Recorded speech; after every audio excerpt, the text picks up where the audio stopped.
All right, I believe we are live. Boilermaker fans, welcome into the channel. This is the Big Time Boiler. Tonight, coming to you with a first time. We are trying to go live. We will see if this is a complete disaster or something maybe we'll do in the future. But anyway, I thought it might be kind of cool to get some Purdue fans to come on and voice their opinions about the team and the year so far, and air their grievances if they have any, kind of treat it like a call-in show. We don't really have one of these currently.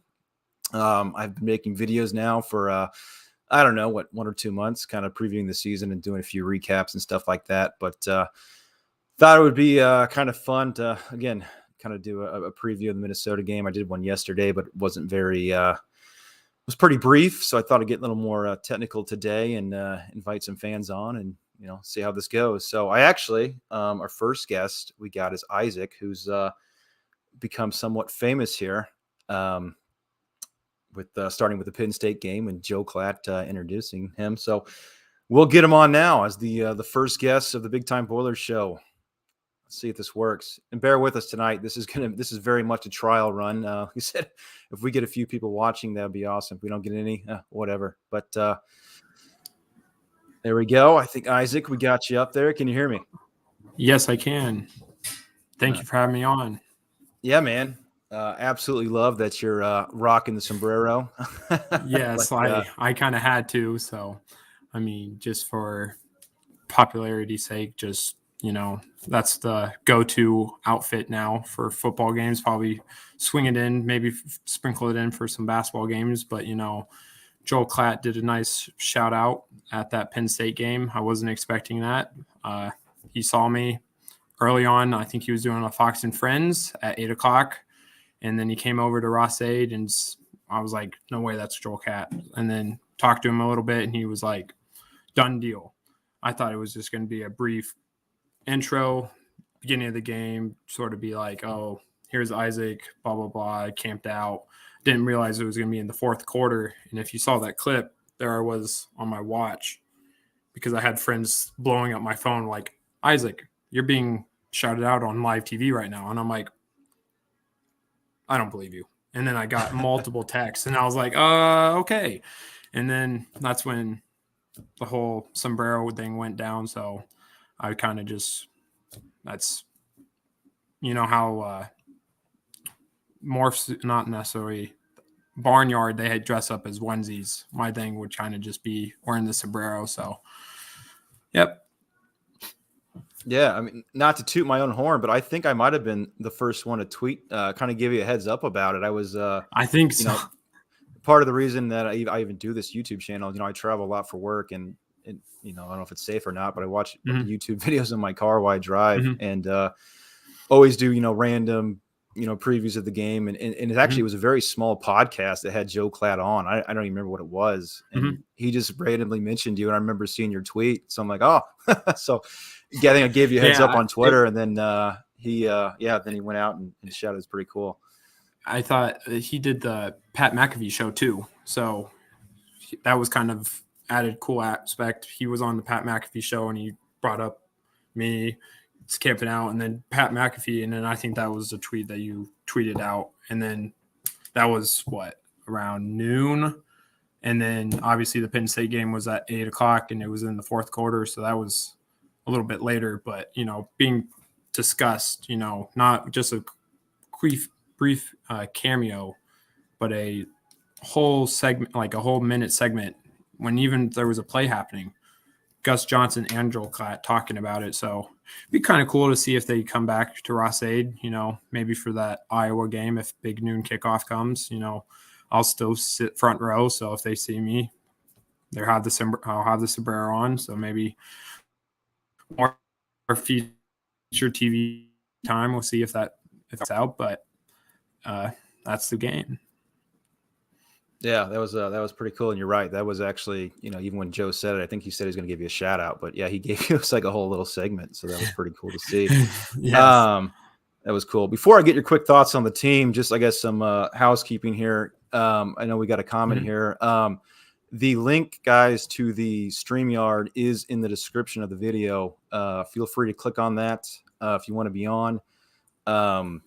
you kind of go into a waiting room, and I'll add you on at some point here pretty soon. So I know all Coldy, you had asked about that, also Knucklehead. But Isaac, you on Purdue Rivals? Out of curiosity, are you Knucklehead? No, but I do have. I look into like Purdue Gold Black occasionally. Like I have a login and I look into some of the stuff. So I do keep tabs. I mean, I am a big Purdue fan and tweet out some stuff, but when there's little leakage about, how with the South End Zone student section, before that was released, I kind of was, had to keep my mouth shut, but I kind of knew that they were moving to the South End Zone, stuff like that with the fixtures. So, but yeah. Good deal. So what's your take on the season so far? Where do you think we're at? So before the season, I tweeted out like the predictions for the entire Big Ten, and I had Purdue winning the West with 3 losses. It was Illinois, no, it wasn't Illinois. It was Minnesota, Maryland, and Wisconsin. And that's exactly what I had. I was like, we could go 9-3, and we could still win the West. Wisconsin, clearly they lost to Ohio State already. They still have, I forget who they play, but they play Minnesota, who's clearly the runner in the West right now. But then you have Minnesota, who I thought was going to lose at Michigan State, but they still have to go play at Penn State for the whiteout game. Their defense is spectacular, but their offense, everyone's seen, it's just atrocious. So if they manage to beat Michigan, then that's a team to watch out for, because they're right in there too. Their defense, they can disrupt Michigan's offense and just like that. So definitely we'll see. So we'll see how that goes. But being sitting at 2-2, it's kind of just a little it's a little difficult, because when you think about it, Purdue this was the season, next year they haven't released the conference schedule yet, but before they removed it, our crossovers were IU, Ohio State, Michigan.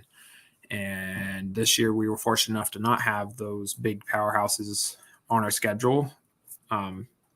They're still working it out, but if that still holds true next year, Purdue will have probably one of the toughest schedules in the West. Obviously the East is a powerhouse, but to get the 2 top teams, we're fortunate enough. If it holds, we're supposed to play Ohio State at home and then play at Michigan, but still those 2 teams they're not easy. I know the last time Ohio State came into town, they lost, but that was a special night. But still, it's going to be see how it goes, especially with the conference realignment. But I think, Charlie Jones has really stood out, compared to what he did at Iowa. I would kind of, in my opinion, to see maybe try to have switch out quarterbacks. How last year at the Iowa game, Jeff Brom played 3 quarterbacks. He did Aiden O'Connell, I think it was Plummer, and he did Burton, I believe. And that kind of disrupted, sure, it was like mostly Aiden O'Connell, but he did, use 3 quarterbacks. So maybe against Minnesota, I'm not expecting Aiden O'Connell to play, but, maybe play Burton, also play Alvo, play Allen, try to get those, keep Minnesota on their toes, because the only way I picture Purdue beating Minnesota is if we limit turnovers and capitalize on the win zone. We are not going to beat Minnesota scoring field goals. There's no, we just can't. There's the way that they're playing games, even if they're playing New Mexico State and all the other cupcakes, you're not going to beat that Minnesota team if you just score field goals. So we're going to have to do what Jeff Brom has said and his press conferences and the Jeff Brom show today. We just need to make sure that we don't make stupid penalties, which if you look in the past, Purdue's just shot themselves in the foot. So, I mean, granted, the last time we played in Minnesota, that was a one phantom PI. I'll say that much, but yes, it was. Yes.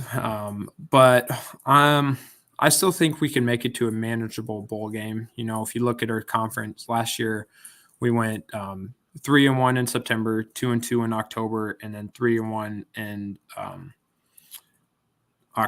November. So sure, we've had 2 losses in September. We're moving on into October next month. So maybe lose just 1 game, win 3, especially since 3 of the 4 are on the road. That would kind of be huge. Maybe we lose to Minnesota, but then we beat Maryland and Wisconsin, which, I mean, if you told me at the beginning of the season that, hey, before going into our bye week, well, including beating Nebraska, I don't see us losing Nebraska, but anything's possible. Going into our bye week, or 3 losses were going to be Syracuse, Penn State, Minnesota, I would say not bad. Because when you look at the November slate, it's Iowa, Illinois, Northwestern, and IU. All 4 of those teams seem manageable to beat, maybe except for Illinois. Illinois can be sneaky with Burt's defense. Their defense is pretty good, but IU struggling against mediocre teams. Northwestern's just blown up since playing in Ireland, and then we've just had their numbers. So even if their defense is pretty good, it's just our Jeff Brom just knows what to do against Burnt. So. Well, you and I, we both said 9-3, and I was talking to my brother about this, and you said it too. I think you had the loss to Maryland and Minnesota. If Purdue beats Minnesota and Maryland, all is forgiven. We're right kind of on track, and those would be 2 huge wins. And yes, I mean, obviously that Syracuse loss stings, but as I alluded to in another video, that at least the good news was it was not a conference game. So, we're playing for the Big Ten West. Bowl games at this point, I don't really care as much. Yeah. I mean, I want to go to the bowl game. Don't get me wrong. I'm just saying, I want to win the West, and a loss to Syracuse does nothing to change that. No. I was kind of looking before the season. I had a poll on Twitter. I was like, would you prefer to lose to Indiana State and beat Wisconsin, or beat Indiana State and then lose to Wisconsin? When you think about it, you lose to an FCS school, but then you beat a team in conference that you've lost to 15 times in a row. Sure, that one bad loss would look bad, but then that's just a non-conference game. So it has it's still a loss where we shot ourselves in the foot. But, we're still, we can right the ship this Saturday if we beat Minnesota, a really good Minnesota team. It's looking like the 2019, where we almost beat them too, with the Sindelar and Rondell Moore injuring on the same play. So. Yep. You're a student, right? Is that correct? Yes. Okay, that's what I thought. That's one thing when Joe Klatt was talking, he never mentioned that. So it almost made it sound like you weren't a student. You had a career working at yeah. That was just snuck right in, yeah. Yeah, that's what it almost made it seem like at first, but I assumed you were a student, but wasn't sure. But hey, I appreciate you jumping on here, man. And kicking this thing off. And like you said, at the very least, we got one guest tonight. And that's a win, man. But appreciate your thoughts, appreciate your time. And I know you said you had a Zoom to get to. So if you have any future Zoom podcasts, I'll be more stop by after games. I know this Saturday I'm a little bit busy, but if you want to do a preview for the Maryland game, stuff like that, I'll be more than glad to. So cool. Yeah, definitely. Okay. Definitely, man. All right, buddy. Okay. Appreciate Thanks so much. Thank you. Yep. Have a good day. We'll see you. Yep. Bye. I'd like to thank Isaac for jumping on there. You might recognize again Isaac from he's had a couple now candid shots on Fox, and I think he was even the last game against FAU. I think he was on there as well. So he's known as the man in the sombrero. But anyway, again, I guess some housekeeping. If you're just jumping on here, if you would like to jump on the show, you got some grievances. Oh, looks like somebody's on right now. Streamyard is the link.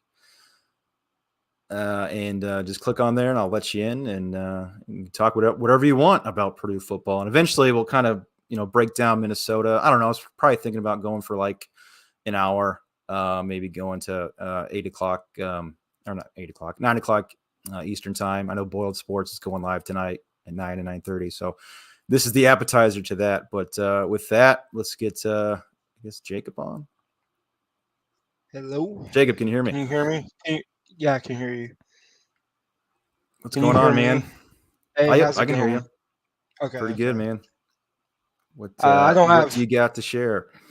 Okay, I was at the Purdue game this weekend. It's my one game I get to go to since I don't live in Indiana and I'm not a Purdue student, but I've been a Purdue fan my whole life, and uh, I've had some pretty crap luck picking Purdue games. That I've actually gotten to go in person. Like I was at the Eastern Michigan game in 2018. There was a downpour, and went to the Music City Bowl when we played Auburn. But I mean, Sounds like you should stop yeah, going to games, Jacob. I know.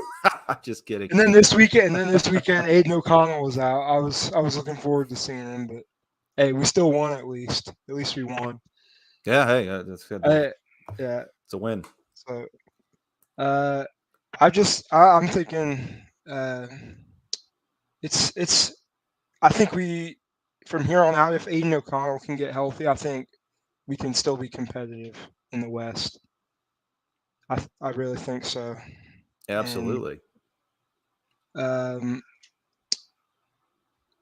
I know. Go ahead. Sorry, I was just saying Okay. what you alluded to, Aiden O'Connell.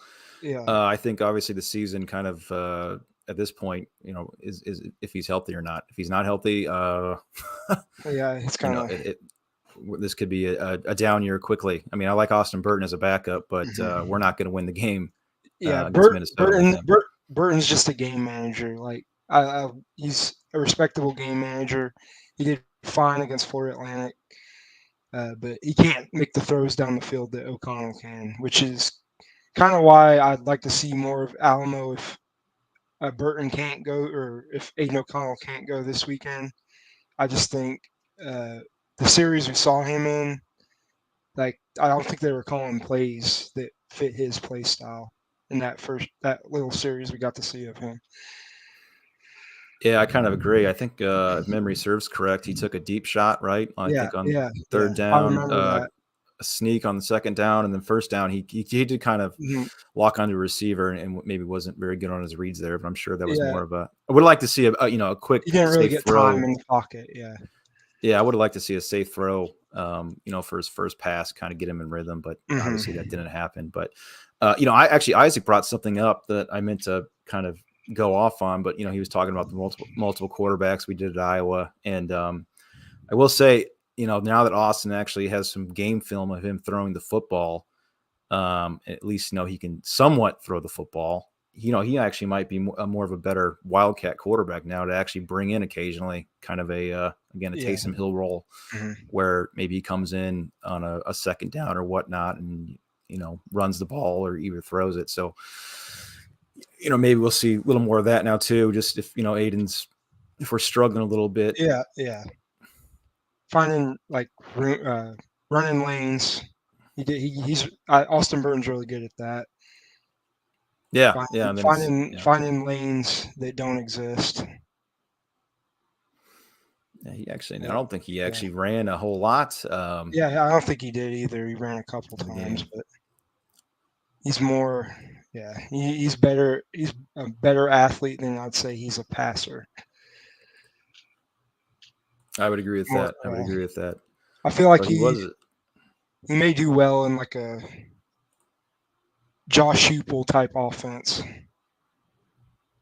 Up tempo type offense. Joe in the comments says he stares the receivers down. Yes, he does. I think Brian Newbert had the all-time worst tweet of the night of the season when he, I think, pretty much said that he was perfect so far, and literally, I think as soon as he tweeted that, Burton threw that interception. That pick made me want to pull my hair out at the game. Like, it really. Yeah, did. that was a terrible decision on his part. And really, honestly, if he was asked to manage the game, Braun was conservative, and up to that point, he had done a master job of it. But that interception throw which again is going to happen occasionally. And luckily, we were able to recover from it. But that was not a good read on his part. He threw it right to the linebacker that was right there. I don't know if he didn't see him or what, but as the broadcast showed, he was completely locked on to that. I can't remember what receiver it even was, if it was Joan or Durham, since it was in the middle of the field. But that was not a good decision. Nearly cost us the game. But I think it was on second down too. Was it? Yeah, I can't even remember. It was either it was second or third. I don't think you it was could be right. Because I remember being mad because I think they had not a lot to go on that down. Like it wasn't like a third and long or anything. I think it might have been second and medium. And the pass was a bad read. Yeah, you could be right. For some reason, I thought it was third down. But I may be wrong. I don't know. Well, it was either second or third. We know that, but it was a bad decision. Yeah. But yeah. I appreciate you jumping on, Jacob. Anything else you want to share while we got you on here? I'm just I'd say I'm really happy with how Devin Mockabee and Dylan Downing have performed the last couple of weeks with King Doru being out. I'd like to see them continue to grow because I think they have more upside than King Doru at this point. I agree 100%. 100%. King, though, I will say King looked pretty good in that Penn State game. And now that I kind of think about it, it seems like every year now King is kind of banged up. Ever since he's been here, I feel like he has even like the Minnesota game a few years ago, he has a monster game, and then it happened in the Penn State game. He looked really good, and then he I don't know what he did exactly, but he obviously hurt something, hamstring or something that's now kept him out pretty much since then. So he's not exactly been able to stay healthy. But man, I thought Dylan Downing, even just from the last couple of games, just looks like he hits the holes a little better than King does. Although there was some times this weekend where Dylan made the wrong read, where he was trying to make more than didn't take the hole that was there, and he tried to bust it out for a little bit bigger play, which didn't go well. But man, I got to say, I am all the way on the Devin Mockabee train. Yeah, that kid, I'm very much. He's got the it factor. I'm all about the it factor. Some kids are gamers, just from playing sports growing up. Not that I played college or anything, but he's a gamer. He's got the it factor. He made a move where he changed directions this weekend, where I think he was cutting right, and then he basically, put his hand on the defender and immediately went to the left. That I've not seen a Purdue football running back make. I think actually the last guy I saw make that move is DJ Knox. Nobody on this roster can make that move. And that was a big time running back move, be able to change directions.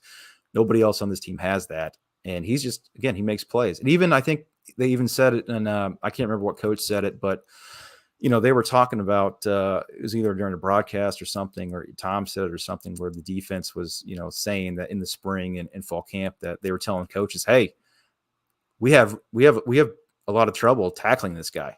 You guys need to play him. And this is the defense saying this to, the coaches. Like, this guy's slippery. He's hard to bring down. Just letting you know. So, I mean, usually that kind of stuff translates, into games. And he looked great running the ball, and he also looked really good receiving the ball out of the backfield, which I thought it was funny. Jeff Brom said that actually he's been struggling with that in practice. But Joe says his high school tape jumps out of you. I'd like to see him isolated. Yeah, I would too, Joe, about seeing him isolated in space on a linebacker. He's got quickness. He can catch. And I've said this a couple of times on KHC, but if you watch that, I think Purdue football posted that highlight, kind of 1 minute and 30-second highlight clip or whatever, where it was an option run. I think it was one of the first couple plays of the game where it was an option with Burton, and he pitched it to Downing. Downing, he had a pretty good burst, but I think he went for like 20 yards or so. Yeah, I'd bet a good sum of money that Mockabee would have taken that to the house, just because I think he's got another gear. Yeah, I was talking with somebody at the game. I don't think they follow Purdue football that closely, but they saw one of the plays Mockabee made, and they asked what year he was, and I said he was just a freshman. And I was thinking about it. how good he's going to be as like a junior, senior. Like if he stays Yes. healthy, Lord willing, I think he might be an NFL guy. If Horvath can make it into the NFL, I think Maccabee can make it. Honestly, I don't think you're considering he's a redshirt freshman and he passes the eye test. Said, I mean, I would assume most of us have been watching football for a very long time. Again, it's the it factor. Some guys have it, some guys don't. And he appears to be one of the guys that, again, looks good and jumps out at you. And it's translating to games, and he's a gamer. So hopefully, even when, King comes back, we'll probably, hopefully have a three-headed monster. And hopefully, as the season progresses, Maccabee potentially could be the number one guy. The thing with King is like I don't like him as an every down back, but I like him as like that third down, get you like gash power back pretty much. That's his play style. Grind out extra yards on the down. Yeah, I would agree with that. Yeah, he's more of a power back. He's not really good in open space as much. He's not like DJ Knox or Maccabee or That's correct. He's got. I will say he is a pretty good, or actually very good pass protector. That is one thing that probably King is definitely the best at. So yeah, even him at third down, play action pass. That's probably King's role. Although Devin, he proved it against FAU out of the backfield, which FAU was not covering him at all. He was wide open four plays in a row. They were probably just covering the pass exclusively, I'd say, because they didn't want him to get Charlie Jones to gash him, which he still did. But yep. All right, man. Anything else you got that you want to talk about while you're on here? I just want to say my season prediction for this season was 8-4, and our losses were going to be Penn State, Wisconsin, Minnesota, and Maryland. And I think that was what I was thinking was going to happen this season. Yeah, I mean, 8-4 is definitely still possible. Call me crazy, but I think 9-3 is still possible. I think so too. Minnesota. Minnesota is key. We're due for one against Minnesota because I don't think Tanner Morgan's that great. He's probably the most overrated QB in the Big Ten, I'd say, by far. Yeah, he's kind of been a Purdue killer, better. though. Yeah. I'll give him that. He's been a Purdue killer, and now with Shiraka back, he's had his best years with Shiraka, so that kind of scares me a little bit. But I agree, he's a decent college quarterback that's not going to wow you. But he's one of those guys that I swear he just gets skin. Yeah. I swear he just gets lucky against Purdue, and then you'll go on, and then he doesn't do anything else the rest of the year. Yeah, I think that happened in was that 2019 where both Sindelar and Moore got hurt in the same play. We've got a comment here from Leonard Graham, which saying need Jalen back, absolutely. And out of curiosity, I wonder if you happen to be related to Jalen Graham. So if you are, hopefully he is coming back this week. And it doesn't sound like we've gotten an update on that so far. I listened to the Jeff Brom show, but I missed the first part. But I don't think he had an injury update for anybody unless I missed it. But I know one of the interviews Tom did with Golden Black today, I just read his comments where he was saying that I think one of the coaches said that, or a player said that Jalen's around, giving advice and stuff like that, which I guess doesn't sound exactly promising that he's going to play this weekend, but that could be a nothing burger as well. So, but yes, Jalen Graham, I said it in my video, again, my season preview video. There's two guys on this team that Purdue cannot afford to be without. Number one was Aiden O'Connell. Number two was Jalen Graham. And obviously we've only had Jalen Graham for one game. And if Jalen Graham plays against Syracuse, we win that game. Nothing will change my mind on that.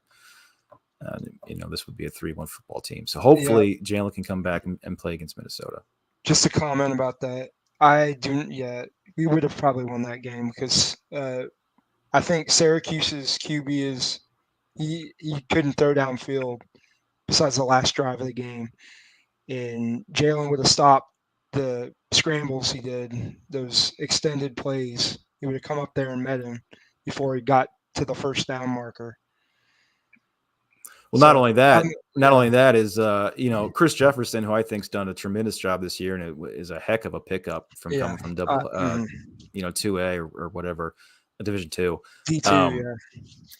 Him and Jalen on the field together, that's a huge plus. Chris is doing a pretty good job replacing him, or as good as he can be, and he's a stud.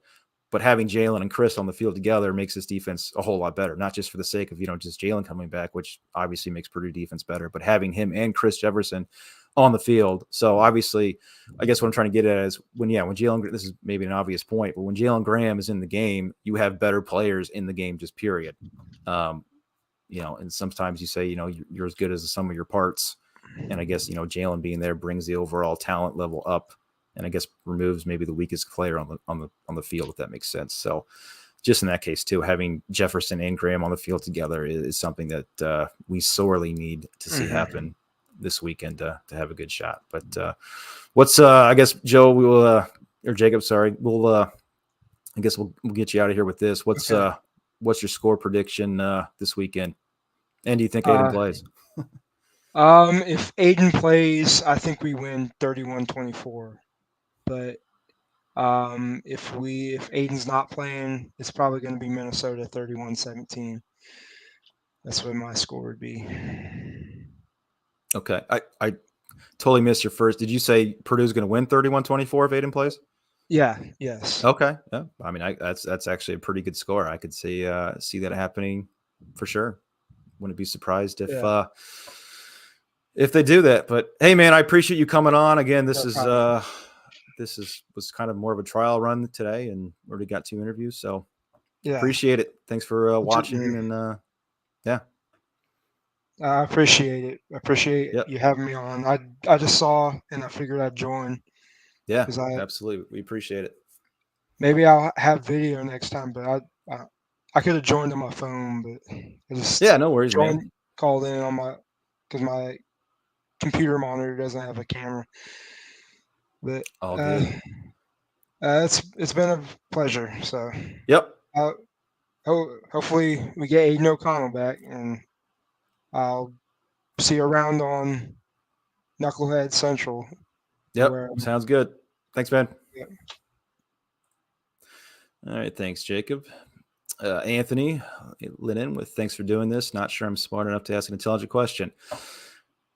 Anthony, what did your teachers tell you growing up? There are no stupid questions. Well, actually, there are stupid questions, but I highly doubt you would have a stupid question on here. So yeah, feel free to ask away. We got nobody currently waiting on deck. Again, if you guys are just tuning in and you would like to jump on, there is a Streamyard link in the comments of this, I think in the chat on the side of the YouTube, in the comment section there, and then also in the description of the video. If you guys have anything you want to talk about, feel free. Again, you don't have to show your face, just like Jacob did. If you want to show your face, by all means, feel free. But don't be shy. With that, I guess I kind of wrote some stuff down. Again, I made a video yesterday. Yesterday kind of went over a very brief video of the FAU reaction and kind of the Minnesota game preview. And I don't think I hardly went in depth in Minnesota at all. So with that, I think we'll kind of get into it, kind of break down Minnesota a little bit. And I wrote some stuff down and kind of got some stats here. And so we'll kind of go over it. Anthony, say, just hope we mix up our defense coverage a bit. Not a big English fan. Yeah.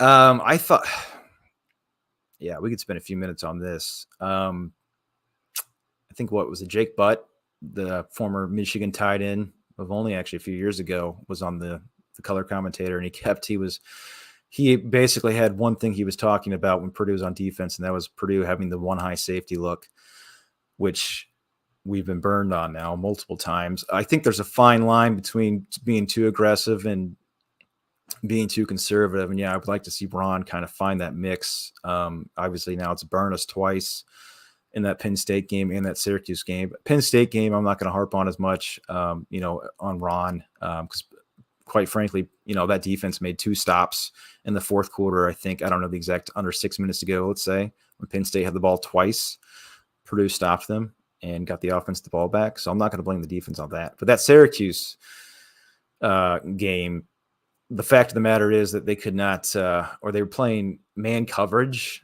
when Syracuse was on the 25-yard line with 16 seconds to go. I mean, I think anybody that knows football just a little bit understands you play some sort of prevent defense there and, keep everything in front of you, not play man coverage when that's the one thing that can beat you. 16 seconds, you just keep everything in front of you, which is really what even Syracuse had all 3 timeouts, but that's still 16 seconds. That's 2 plays probably maximum.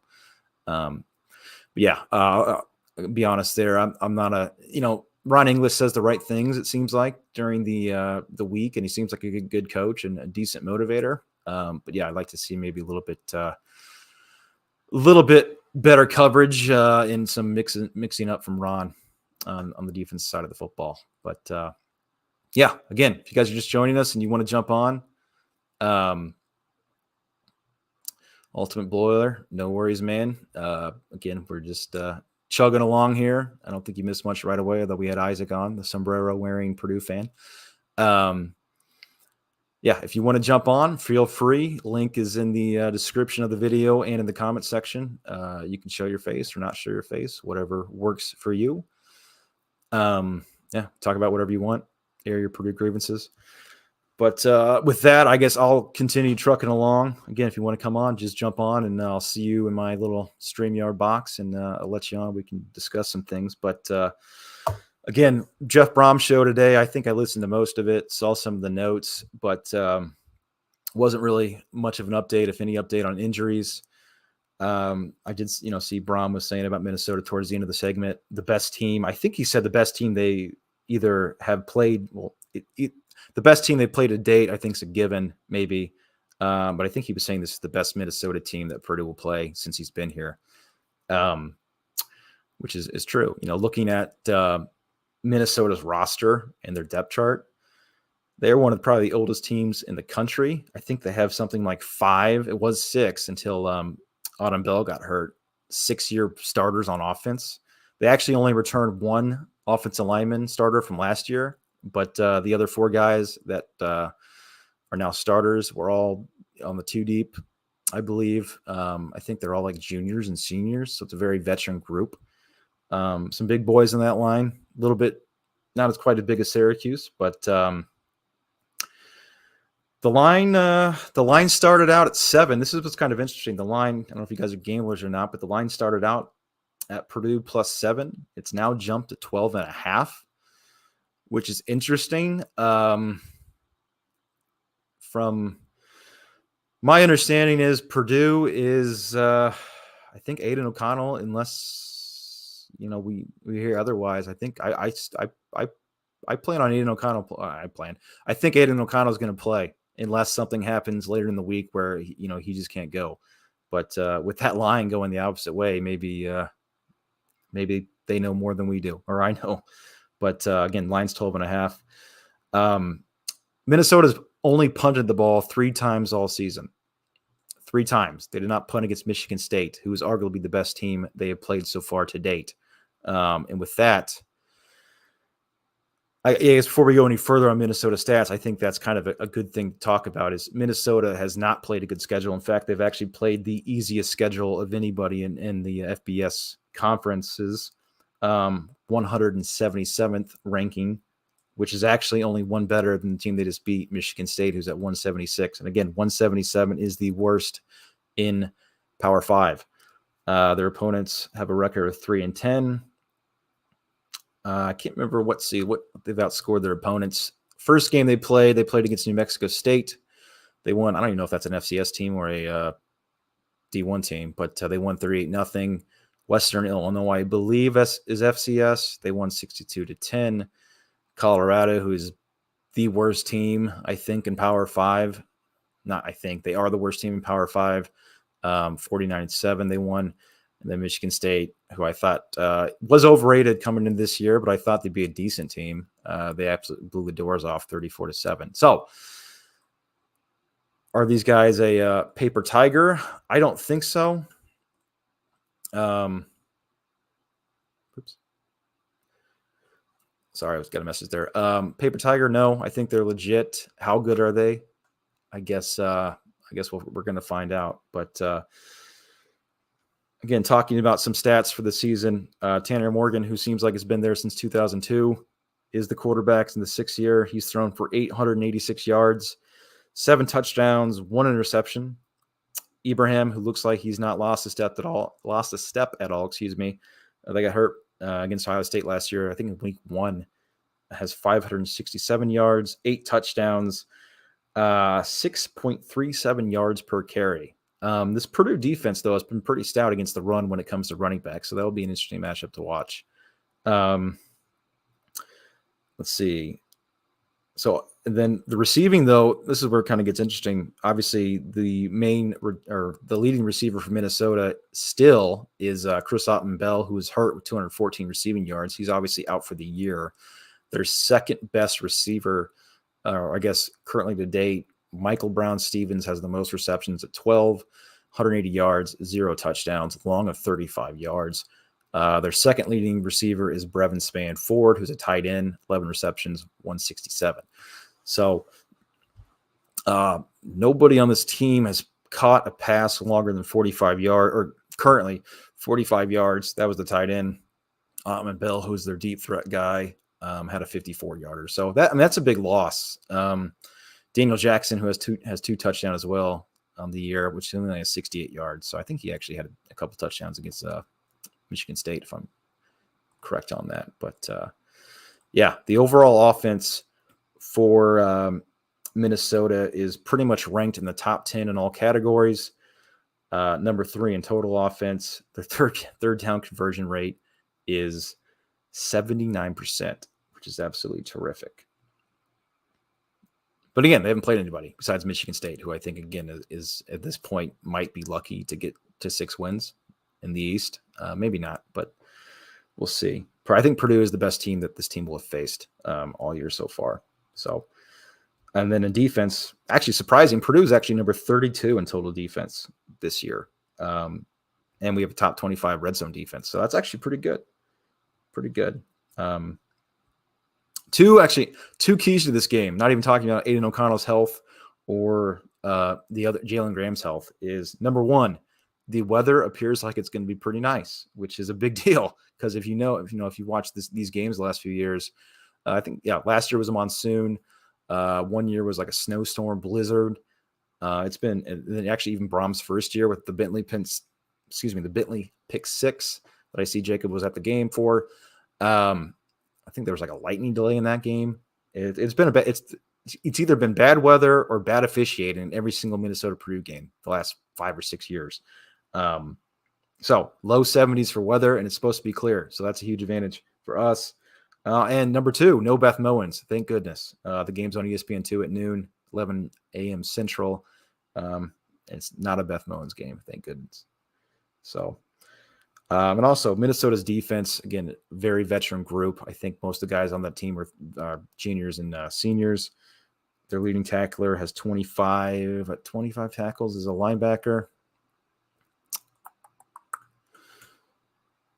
25 tackles from Marino Marin. I probably just butchered his name. And then Terrell Smith, the DB, has 1 interception. So Minnesota is a legit team. I think it's maybe the best team we've faced so far, at least, tied with Penn State. So it's going to be very interesting to see, how we match up against these guys. I think, though, there's obviously 2 ways to look at it. First is if we don't have Aiden O'Connell, I'm not saying Purdue can't win this game, but it's going to be very, very difficult to win it. Austin's going to have to throw the ball down the field, I think, to win this game. If he is the quarterback, the number 1 quarterback, and Aiden's not playing, can we be somewhat successful? Yeah, I think Austin can be decent, but I don't know if we can beat Minnesota. I think their defense is too good. I think actually to beat this team, they've not really been tested so far against an accurate quarterback. Thorne from Michigan State is a bit overrated. I think he's I don't know if he's overrated, but I think I saw some of the preseason hype for him had him as like a top 5 quarterback in the Big Ten. I don't know if that's the case. I think he, especially now that Michigan State doesn't have, I think it's a Rager, or I could be wrong on that name, but their top wide receiver, he's looked very pedestrian. I'm pretty sure he did not. Somebody correct me if I'm wrong, but Michigan State's best wide receiver did not play against Minnesota. So that may have been a factor too. But the fact that they've only punted 3 times all year is kind of scary. But this is going to be a big test for Purdue's defense. What else to talk about? Let's talk about our second. I know a lot of people say, Charlie Jones is having an absolute monster year.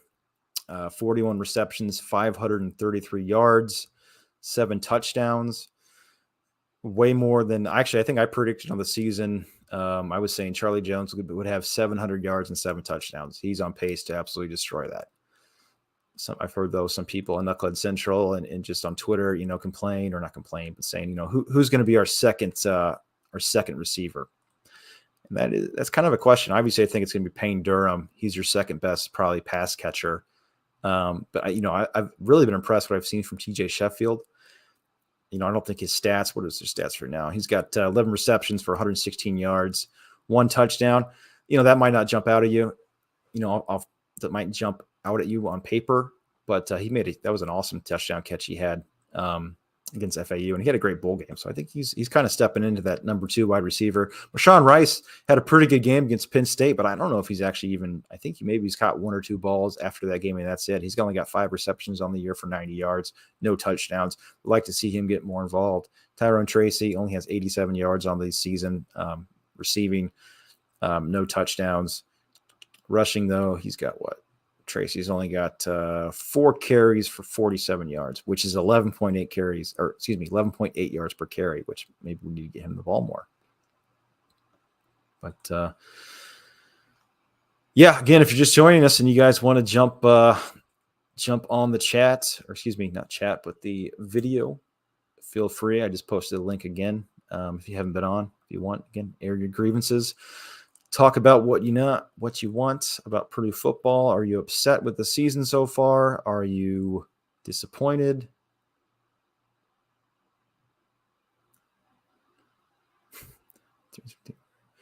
Are you kind of disappointed? Again, I said 9-3 on the season.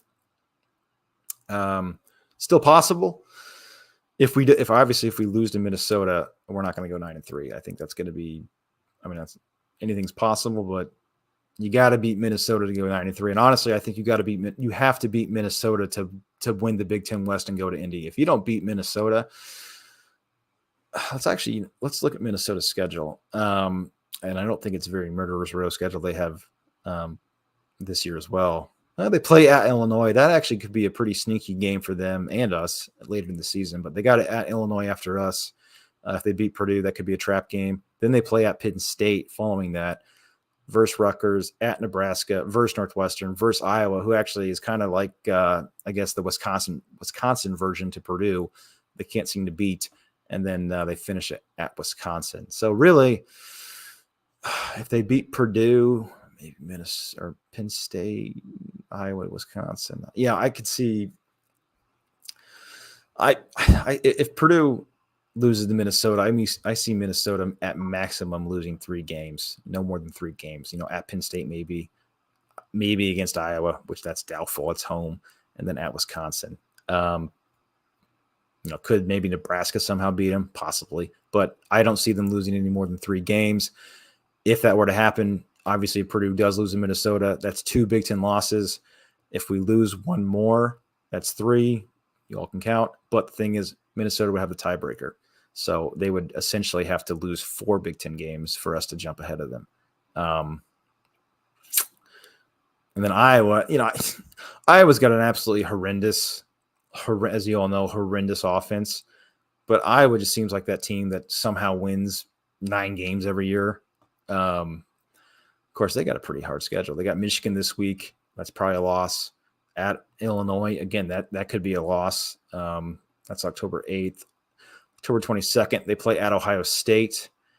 Home to Northwestern, at Purdue, Wisconsin. That could be at Minnesota. Yeah, they're probably – I think Minnesota's going to – or not Minnesota, excuse me. Iowa's going to lose probably at least 4 games in the Big Ten. I mean, 2 to Michigan, Ohio State right off the bat, probably to Purdue, probably to Wisconsin, and probably to Minnesota. That's 5. So really, again, it's all between Purdue, in my opinion. Minnesota's number 1. Wisconsin, until Purdue beats them, is number 2, and Purdue's number 3. Wisconsin's schedule is –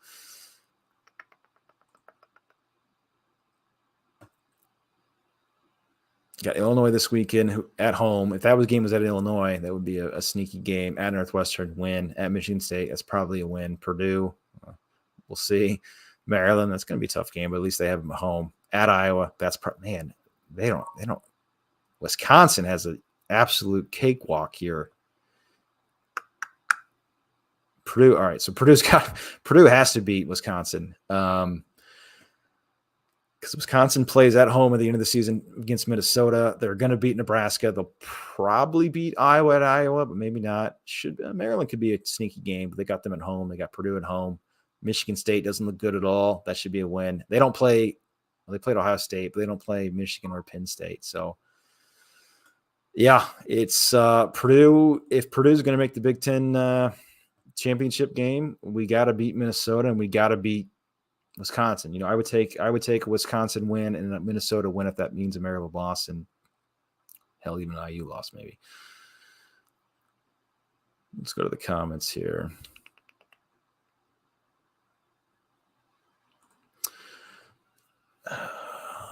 Let's see. Jazz says, I have that as my oopsie game.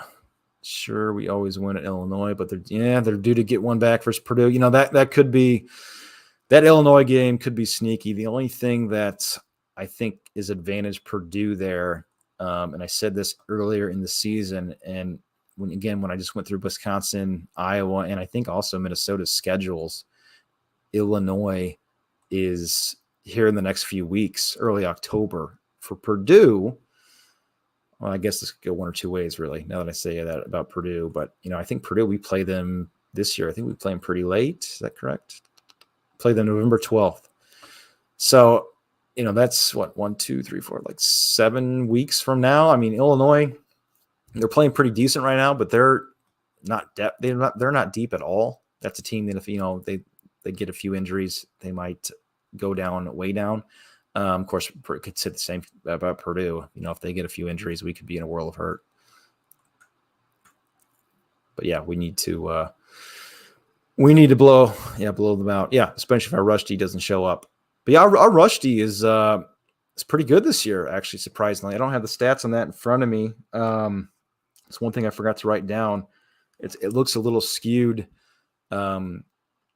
when you look at it, you know, with Syracuse and FAU having running quarterbacks. But, you know, we've held, I think, pretty much every running back we played so far pretty much in check. You know, will that happen this weekend? We'll see. But so far, defense, when it comes to running backs, have played phenomenal, played disciplined football and stayed in their lanes and haven't really given up too many big plays. Quarterbacks, that's a different story.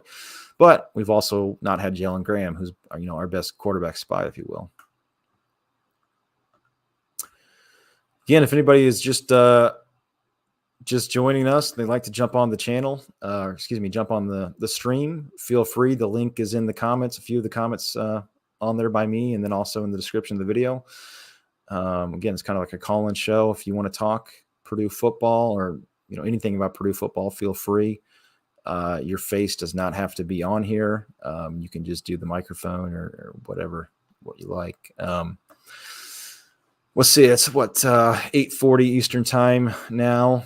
Probably won't go past 9 o'clock, but like I said, this is more of a trial run. There was absolutely no notice to this whatsoever. I know Ultimate Boiler said he wanted to jump on. He's not going to be available, though. Let's see, for another 10 minutes or so.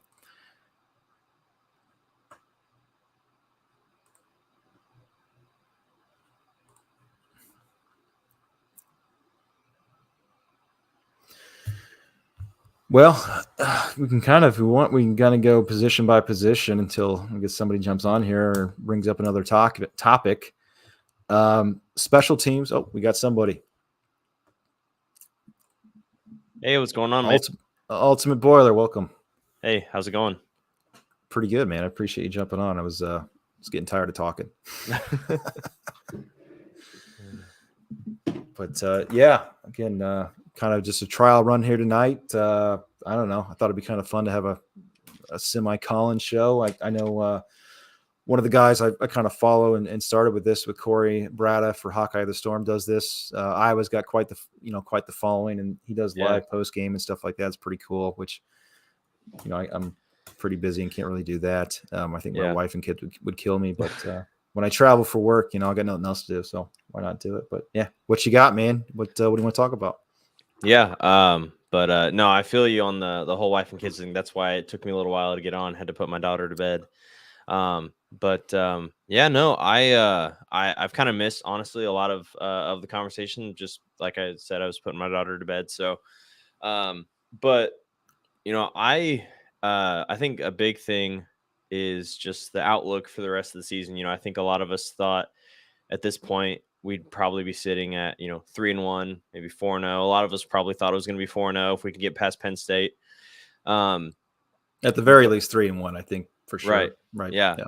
But a good buddy of mine that's actually on one of the podcasts that I'm on, the Boiler Express, Frank Matthews, he is great with stats. He's a big stats guy, loves statistics, and statistically, this team has actually improved in a lot of areas through the first 3 or 4 games than last year's team, the 9-4 team, which was really interesting. Like, I think one thing that really stood out to me was that we've actually had more sacks this year so far compared to last year, which I think everybody thinks last year, you think about George Karlaftis and how he was just an animal, and he's an animal in the NFL. So I thought that was really cool.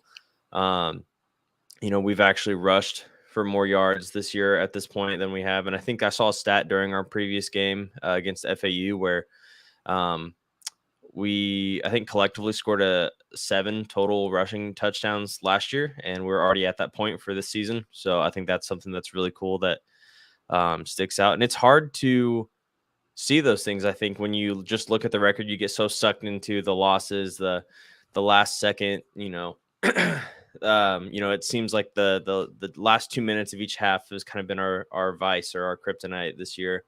And it's easy to get sucked into that. And so, Frank had all these stats he was reading off, and it was really cool to, be able to kind of sit and think about, wow, this team is doing really well. They've improved in a lot of areas, even though the record may not show that. So I thought that was really cool. That's good stuff. And, while you're talking about that, it just kind of makes me think, Purdue fans kind of have short memories. Fans in general have short memories. If Aiden O'Connell had played against FAU, I'm convinced we would have blown him out. Yeah, absolutely. Right. I think we would have smoked him. So in college, and I've said this in my last video, college football is a weird sport. Football in general is a weird sport. You might have a team that actually looks like trash one week and then looks all world the next week. If Purdue handles business against FAU, and I think that's kind of what's got people in the doom and gloom is that FAU game performance. Right. If Purdue blows them out, and again, ands if or buts, but I think everybody has a different tune going in this Minnesota game. With the assumption that Aiden O'Connell's playing, obviously that's kind of a big cloud hanging over the that game, and if Purdue can compete in that capacity. But I think you're right. I mean, this Purdue football team, again, ands if or buts, but the fact of the matter is they're a few plays away from being 4-0, and that's right. And that's legit. That's not Nebraska's stupid 1-score game where they, scored a touchdown. They're getting their butts kicked all game just to, get it within single digits. That's Purdue blowing it in Purdue fashion. But the fact of the matter is, Purdue and some officiating help on that Syracuse game. But at the very least, we should be 3-1. Yeah, absolutely. And yeah, it's been a roller coaster this year so far, but I totally agree. I think if Aiden was in this in that last game, I think we would have smoked FAU. I think it would have been more like, I think my game prediction for that was like 41 to like 17 or something. That was my, previously before I knew that he was injured. I think that was my prediction. And I think that game really showed how important Aiden is to this team. I think we already knew he was extremely important, but I think this last game really kind of showed that a lot. And I'd like to hear your thoughts on this. And I don't know if you keep up much with like the post game pressers or anything like that with Braum. But I feel like I've seen a definite shift in just his demeanor from week 1 or week 0, I guess, preparing for Penn State, going into post FAU. It kind of seems like, he's, obviously there was reasons to be frustrated with that last game, and everything, but it's I think right after that game, he just said, we're not a good football team, so that shift has been really interesting to see. I feel like just in his press game, his post game pressers, his presser, leading up to the game against Minnesota, just seems like a very different Coach Braum versus, the first 2 weeks, I think. So that's been interesting to see. That's actually a very good observation. Now, I did not. I think every game every week this year, I've watched the press conference, but I did not watch the one this week. But even for that post game and even tonight's show, it does seem like, I don't want to say checked out. That's probably not what it is, but there's a little more of a negative tone. Yeah, I don't know if that's him, using mind games, maybe some motivation tactics or whatnot. But right. Yeah, I kind of, there is, I guess, I guess we'll find out Saturday, but there could be, there could be something there. And I thought it was really cool. I don't know if you saw where Tom, I don't know how you say his last name is, Dienhart, Dienhart, I believe. Dienhart. Okay. Yeah. He talked about, I guess he talked with Durham, and he talked about, the game 2 years ago when Durham got that offensive pass interference called, and he was like, I really haven't let it go. So I'm hoping for a big game. Yeah, no, none of us have. I think I quoted it and I was like, it's been 677 days, by the way. I'm still pissed about that. Yeah. I mean, that was wild. I remember I was at my local casino, because we, my buddy and I will go to the, casino on Saturdays or Sundays, put in like a $5 parlay and just kind of watch it unfold in their big sports room. And I remember that game. That was the last game I needed, and I never ever bet on Purdue because I just know better. But that day I did, and it was crazy. Everybody was losing their minds, and I think Vegas ended up refunding everybody's bet and everything because of how just wrong that call was. And I'd never seen anything like it. It was wild. Yeah, I think some Purdue fan actually who says he's a referee, I apologize if he's watching, but he said it was a good call. No, it wasn't. No. I don't care if you're a referee or what. That's you see that all the time, and you don't throw a flag in that situation. Again, time and place, just like the Syracuse game. I don't give it, I think I've said this a couple times. Payne Durham one was a bad call in my opinion, but whatever. You call that, it is what it is. You don't throw another flag in that situation if you're an official, unless Jeff Braum is swinging fists at at the official himself, or just throwing headsets or going Bobby Knight or whatever. That's right. Again, time and place. You don't throw two flags. I've never seen that unless there's like an all-out brawl going on. I think Braum said was too that the official that threw that flag was like 45 yards down the field, super far away. And I think Braum even said too that he's like, I might have been a few steps onto the field, but it was a dead ball. We were on a commercial break, all these things that would give reason to not throw that flag. Not even just, I think that the ref being that far away and probably not having a clue what Braum was even saying, probably just saw him walk on, take a couple steps onto the field and just threw the flag. That was a huge blow. There at the end, it was just wild. I'd never seen a team line up on the 10-yard line to kick to kick a ball. And that's the thing too. Apparently there was a sideline warning, and they got it wrong. I guess on the broadcast, they said it was against Syracuse. I think it was on that block punt or not punt, excuse me, extra point. But I guess that was on Purdue. I think Jeff said that in a press conference that he described it pretty well, where he went down, I think at the end of the field to try to talk to that official. If that's what that official threw the flag on for a sideline infraction during the timeout, that's absolutely ridiculous. Brom's done a lot worse. And again, time and place. Yeah, you've already thrown a flag, for that possession. There better be something egregious or absolutely, over the top to throw another flag and give a team 30 free yards and then call two penalties. Aside from that, which I'm going on you got me fired up about that game again. Yeah, no, it's easy to do. Honestly, you just think about that game and, but even then, kind of going back to just where Purdue's at right now, we're 2-2 in our 2 losses. I think, a lot of people are upset about it, especially because they've been close games that, granted, we did not help ourselves win there at the end. But, I think a lot of people underestimated Penn State. I know I did. And I know a lot of people probably did just because statistically they weren't very, they're 11-11, I think, in the last 2 seasons. So, they're pretty substandard, they're pretty just subpar team on paper. So I don't think anybody expected them to be as good as they are and how they have been. They went into Auburn and beat the brakes off of Auburn by 29. And they're sitting at 4-0, and I think they're 11th right now in the AP top 25. And then Syracuse is, I think, another solid team. A lot of people that defense is legit. Yeah, and a lot of people after that game were saying how Syracuse is a terrible team. This is going to be a bad loss, and I don't see that. I think a lot of that was fueled by probably emotion, just because of how the game ended and those personal flags and everything, or penalties. But I don't see how that team is a bad team at all. You have to be good. You have to be somewhat good to win 4 games in a row. I don't care, who you are.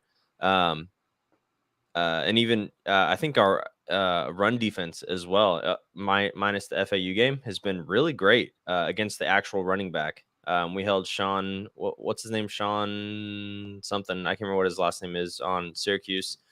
Held him to, I think it was 32 or 45 rushing yards and like 32 passing yards. So, and he had been running for 100 plus the first 2 games of the season. And he was like a Heisman, candidate or potential Heisman candidate. So, I think that's something too that's been getting kind of lost in the mix, is how good I think our run defense has actually been through these first 4 games. No, it's been legit. Purdue seems like since football was invented has struggled with the running quarterback. But when obviously the last 2 teams we played had some sort of decent, pretty good scrambling quarterback, and obviously that's not happening this weekend. But yeah, every running back that we played, I need to look up the stats, but we've pretty much have kept in check. I don't know if any guys have gone over 50 yards. That's a quarterback has, but not the running back themselves. So when it comes to running the ball for running backs, the guys have been disciplined, stayed in their lanes. Linebackers have been good.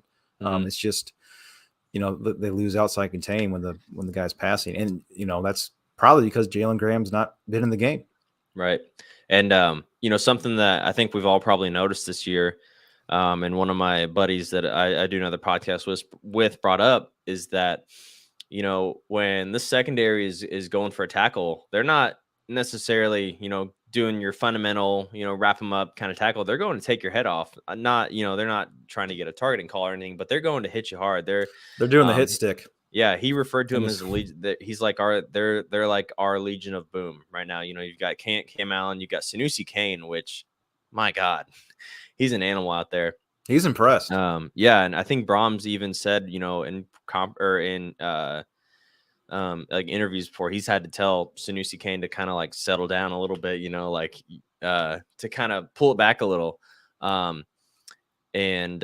Which is I love that our defense or secondary is it's kind of 50-50. I know which everybody may not love, but I love that we're gonna it's aggressive, it's in your mouth or it's in your face, smash mouth defense, which is really cool. And something that people have been talking about, the Penn State game, we were kind of too soft in our coverage.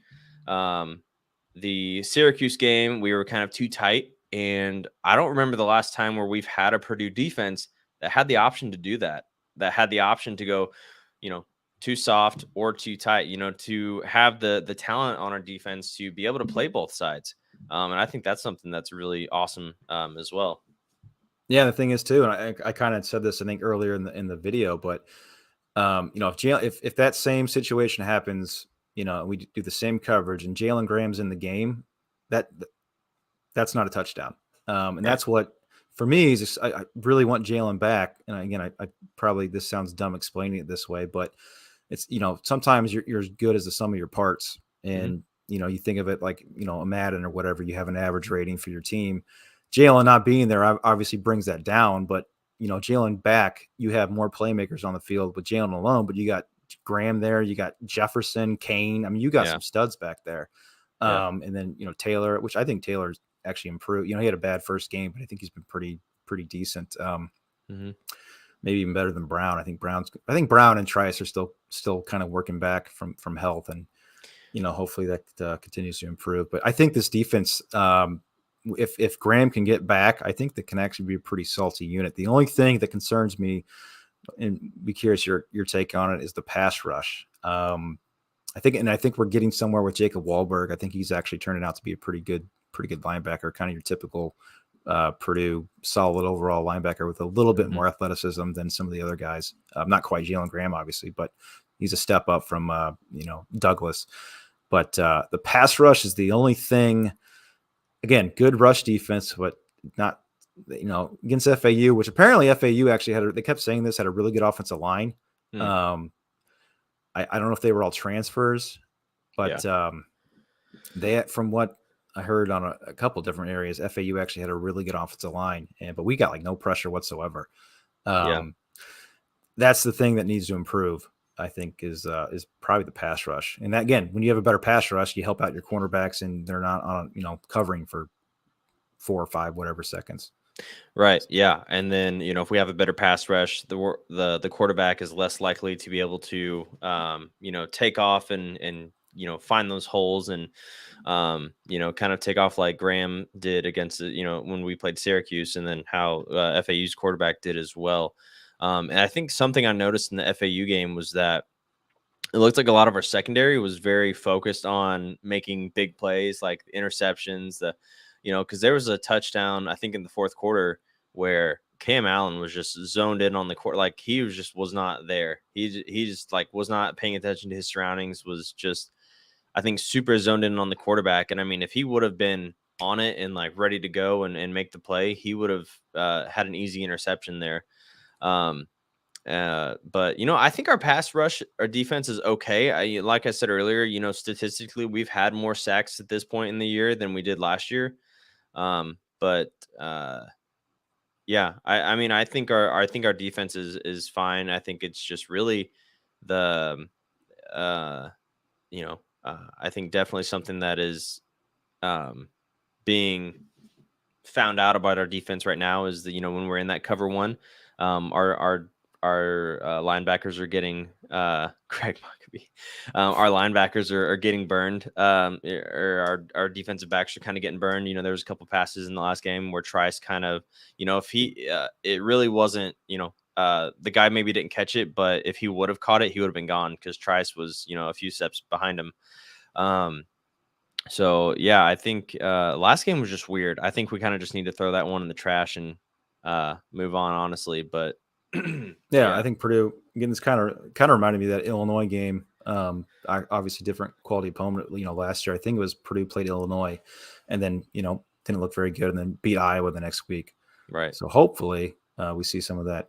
I'm assuming that's Uncle Craig, Maccabee's uncle, that's on Golden Black. But Craig, I don't know if you were on earlier, but we did talk about Maccabee quite a bit. But I don't mind talking about him again because I know you weren't on Ultimate Boiler, but. He passes the eye test. This is kind of repeat what we said, but yeah. And Josh said it best. He's different. We're all football fans, maybe some of us didn't play at the highest level, obviously, but we all have eyes. And when you watch enough football, you know who has it and who doesn't. And he's a stud. He's a playmaker. And he made a move, against FAU that I'm not, and it was a simple move where he made a cut right, but then he took his hand and immediately cut to the left, almost, Rondell Moore-ish a little bit, but we haven't had a running back make that cut I think DJ Knox is the last guy I saw make that cut, and Maccabee did a much better job at it.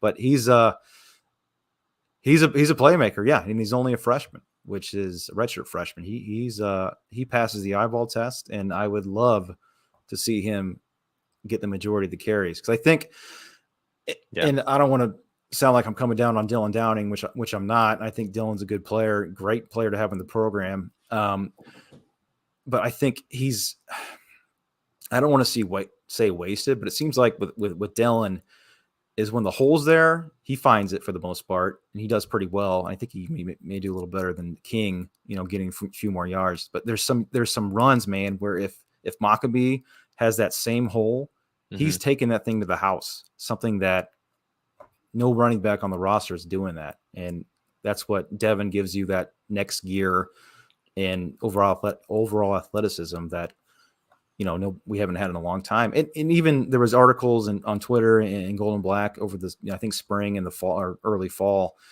where they were saying that the defense was telling the coaches, hey, this guy is very hard to tackle. He's easily the hardest guy to tackle on the offense. You guys need to play him more. Yeah. Yeah. No, I totally agree though. Maccabee has been a great surprise, because I didn't know much about him. Didn't really watch anything before he got to campus. I saw when he flipped from Navy to Purdue. But I'll say the first thing that I love about him is just his passion for Purdue. Like, he was so thrilled to walk on at Purdue. He, said this was his dream school. This is where he wants to go. So you got to love having somebody in your program who loves your school, who loves your team, and like, this is their dream to be here. And I think you can really see that. I did not know that either until this weekend. Until they said that. I had no idea. And you can really see that, I think, when he's running, because he is like you can just see it in his eyes. He wants to have some big moment. He wants to, make his mark as a Boilermaker. I think he really wants to make, put his name down in history. And that might sound a little dramatic, but I don't really think it is, because, when he's running, man, he's going full head of steam. He is like, he doesn't care who's in front of him. His goal is to get to that end zone. And I think you see that when he's running, he puts his head down and it's just like, it's go time. And it's awesome to see. And like you said earlier, and I don't know if we're thinking of the same player or not, but there was a time where he got the ball, and maybe some of our other running backs would have just ran straight into the O-line and the defense and not really made a play. But he looked up and he was like, oh, okay, there's a big hole in my left. Boom, shifted over to the left, was gone. Yeah, that was it. Yep. And yeah, that's something that, we really haven't seen. He's got great field vision. He's a tank. I'm really excited about him. I think I remember I told a buddy of mine at halftime of Syracuse, I was like, he ought to just get a scholarship at halftime, because he deserves it. He's a great, I think he's going to be a great ambassador for the program, going for the next few years. Yeah. Actually, I just thought of this. He kind of reminds me of his Raheem Mostert. Both sprinters, both sprinters, and I don't know what Devin's what his stats were, or not stats per se, but his times were in track. But I know he's like a state champion, I think. I don't know if it's the 100-yard dash or what, but they both kind of. I'm trying to think how tall Devin is. I think he's a little bit taller. But yeah, they're kind of built the same, and I think they kind of actually have similar running styles, where they just they're speedy, but they're also built pretty good. And yeah, there's been a couple times where he kind of looks like he's carrying that football a little loose. I don't know if he is, or if it's just my eyes, but he's taking some pretty big hits. I'm like, oh crap, he's going to fumble the ball here. But he's so far, ball security is good, and he's an absolute weapon out of the backfield so far, because he is so good when he gets a good head of steam. And apparently Jeff Brom was saying, I did hear him say that Devin has been struggling in practice catching the football, but man, he did not struggle Saturday, like 59 yards or something catching. And they were not covering that all game, so I'm glad he went to it. But yeah, it's funny. You were talking about how Maccabee takes a lot of big hits. He doesn't care who he's running into. He's just full head of steam. I kind of feel like Alamo's the same way, or Alamo. I don't know how you say his last name, but when he takes off running out of the pocket, he's full head of steam. He's diving. He's running. He does. There was a knee you in the face. there was The a jump kick. There was a he got hit he took off running against Indiana State, and there's a play you could hear it on TV. He got smacked running out of bounds. Just got right back up though. So he's a big boy. He's like 6'4", 230 or something like that. He's kind of built like the Schrader from Syracuse. Right. I think they're actually very, very similar builds. Yeah. Cool. But I don't know what's your prediction for Saturday? Yeah, honestly, you mentioned it a little bit earlier. You talked about how, we were talking about our defense and how I think I said, barring the option, the quarterback option, we've done a great job, containing the rush. And I don't think Minnesota has that. So I know Muhammad Ibrahim is a great running back. But rest in peace, Coolio. Breaking news. Yeah. But oh man, I totally lost my train of thought there. So Ibrahim, I know Ibrahim's a great running back, but I think our rush defense is going to do a great job again. And they're down Autumn Bell. He's out for the season. I know that they've continued to have success without him. But I think that our defense is going to hold strong, and I think Payne Durham is going to tell whoever's at quarterback to get him the ball because he's ready for retribution. And I think it's going to be a great game. I think it's going to be a close one, but I'm going to say, probably 28-20 Purdue. I could see that. Yeah, the only thing I'm worried about, I'm more worried about Tanner Morgan, being his Purdue killing self than Ibrahim for some reason. It seems like he always plays the game of his life against Purdue. But the good news is I think he just played the game of his life against Michigan State. So I don't know if he's ever put back-to-back games up like that. So maybe we'll get a break there. But Hetfield's comment, any word if Graham or O'Connell are playing? If not, I expect troubles to continue in a 14-point loss. Yeah, if both those guys aren't playing, I think it's definitely going to be a 14-point loss. I will say I have not heard anything on Graham. I did hear, though, I guess Tom Dienhart was saying that, or he had an interview with somebody today, and he's, I think it was one of the players, I think actually it was Wahlberg. He was saying that Jalen Graham's around, giving advice, stuff like that, which obviously maybe wasn't taking out of context. It sounds like, well, shoot, is he still not practicing, obviously, and still, walking around in his street clothes? But if I had a gun to my head right now, I would say Aiden O'Connell is going to play. And Jalen Graham probably is not, would be my guess. The only thing that scares me with all this is I just go back to when Rondale had his hamstring injury, and for like 6 weeks straight, he was a game time decision. So I'm just fingers crossed that it's not like that, and that O'Connell is really going to be able to hopefully come back this week or either next. Yeah, that is kind of the.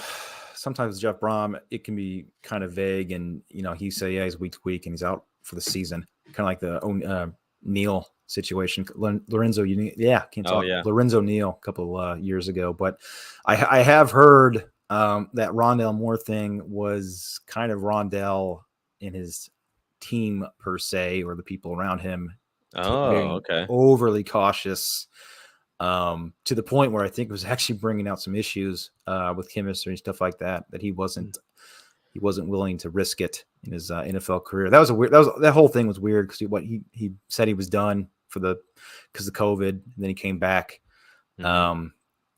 Honestly, I think we would have been better off if he never came back. I hate to say that, but that was just a weird year to begin with. But put an asterisk. But I do know this. I think the plan was O'Connell to rest against FAU. That was the plan all along.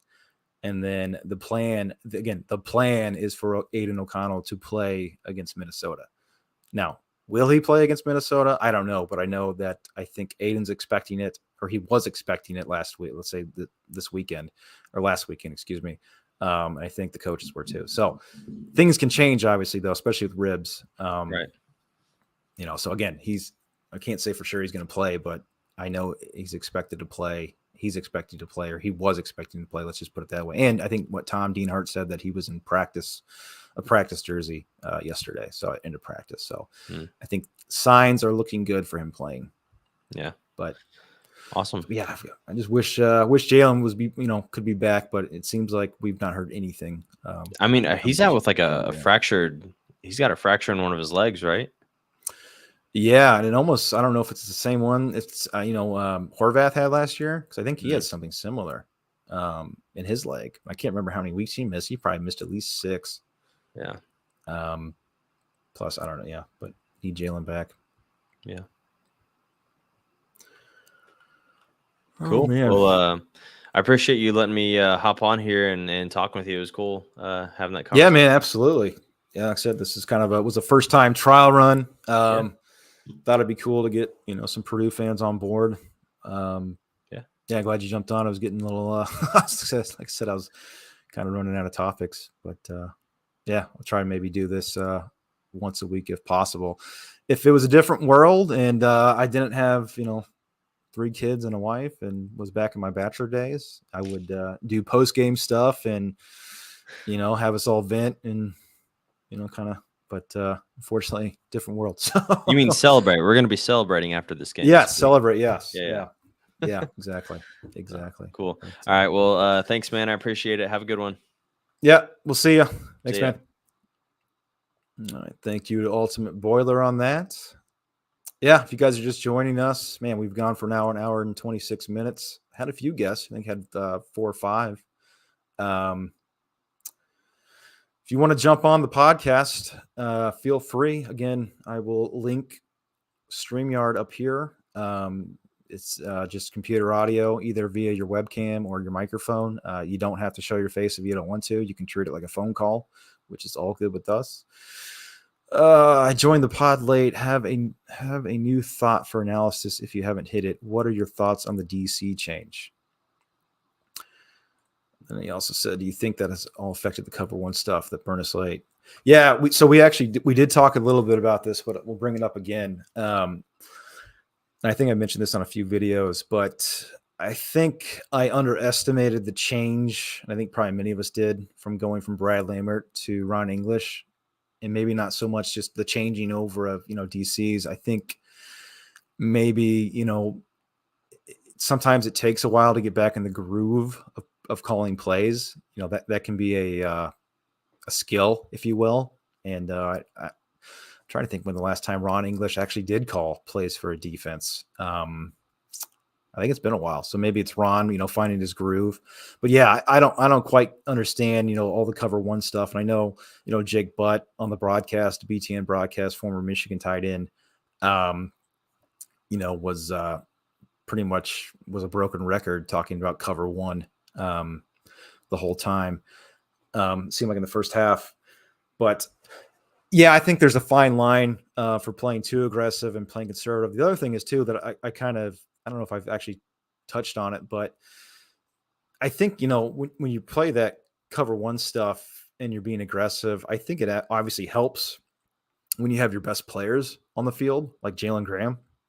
If you don't have Jalen Graham out there, you might want to play a tad bit more conservative because you don't have your best players on the field. So maybe I think Ron needs to find a better balance of that. I thought against Penn State, they were pretty good. Again, I've mentioned this, but I'm not going to blame the defense against Penn State. They did their job in the 4th quarter. They stopped, if somebody knows the exact time or, what the play clock, or not play clock, but the time left in the game was. But I think I want to say it was under 6 minutes. So I think Penn State got the ball 3 times under 6 minutes. And Purdue stopped them, obviously, the first time and second time. And then the 3rd time, Penn State, got a touchdown. But hey, I mean, we stopped them twice. And honestly, during both those times, the offense should have at least got another score or taking that game, time off for with running the ball and all that kind of stuff. We can get into that where they should have ran the ball. But defense did its job against Penn State. I think they really did. And really in Syracuse, they weren't without Jalen Graham. They were pretty solid for the most part too. They shut down the running back, and again, kind of gave us a chance to win the game, but then with the 30 yards of penalties plus the other 15-yard pass interference and 5-yard defensive holding call, or 10 yards, 10 yards and 15. So that was total of 55 yards in penalties.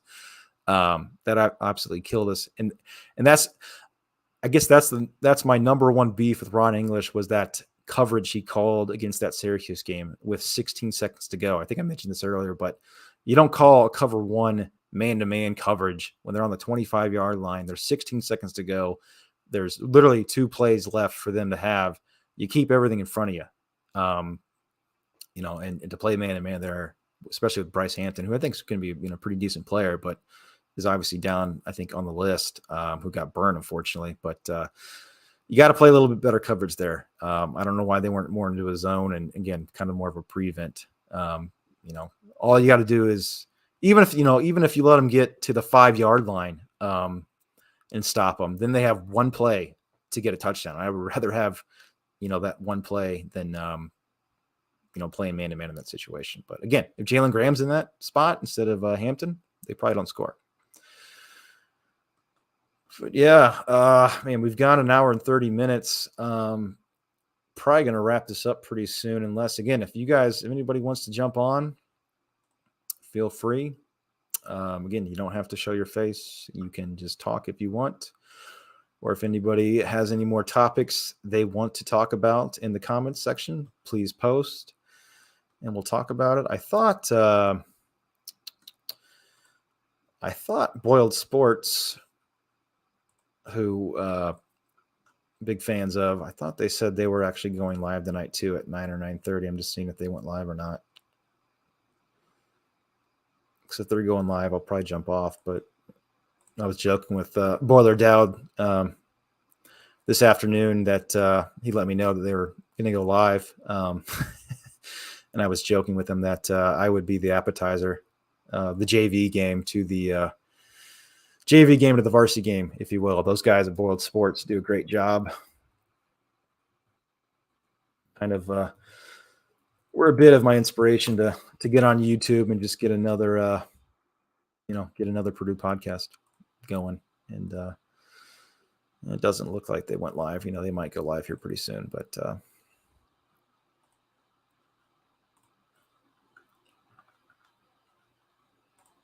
I saw my brother was on here earlier. It's his anniversary. He was supposed to be doing this with me, possibly Cole. If you're still on, man, you want to jump on, or are you guys still celebrating? That's Just Falcon, who's been on the channel a few times. But yeah, went over the stats for Minnesota. Again, weather Saturday looks good, 70 degrees, which is, again, I think, unless I'm missing something, every Minnesota game since Jeff Brom has been here, there's been either bad weather, even the game we won with the Bentley pick 6, there was I think lightning delay of an hour and a half or something like that. Maybe not an hour and a half, but there was a lightning delay. A monsoon happened in last year. We had a blizzard happen when they fired their DC, and their current DC, I can't remember his name, that's still there, called a perfect game, and we were in a blizzard and we couldn't do anything. We got smoked. And then obviously, if not that, officiating. The whole, COVID year, Payne Durham, horrendous pass interference call. And even last year, not only was it a monsoon, the very first touchdown Minnesota scored clearly wasn't a touchdown. If you remember, that was Ottman Bell, who's now hurt for the year. I kind of forgot about this. That touchdown, they did not review it. He clearly dropped the football and wasn't even close. He clearly dropped it. I remember them going to, they showed the replay right before they went to break. So I think, they didn't even show the replay, and they kicked the extra point. Then they showed the replay of him dropping the football, but it was too late at that point. And then they came back from break and like, yeah. And they played the replay once or twice again and had prayer or somebody come on and say, hey, that shouldn't have been a touchdown. So maybe this year we'll actually get a benefit of a call. Wouldn't that be great? So far it hasn't happened because we have bad weather, obviously, goes in favor of Minnesota, and the bad officiating has gone in favor of Minnesota. So, hey, it would be great if Purdue catches a break. Hetfield, appreciate you feeding me some topics. I really do. Yeah, Yeah, another random top is the crowds of Ross-Ade have done my heart so good. All virtual sellouts, best sold out. Actually, well, I agree 100%. Ross-Ade Brigade has been showing out.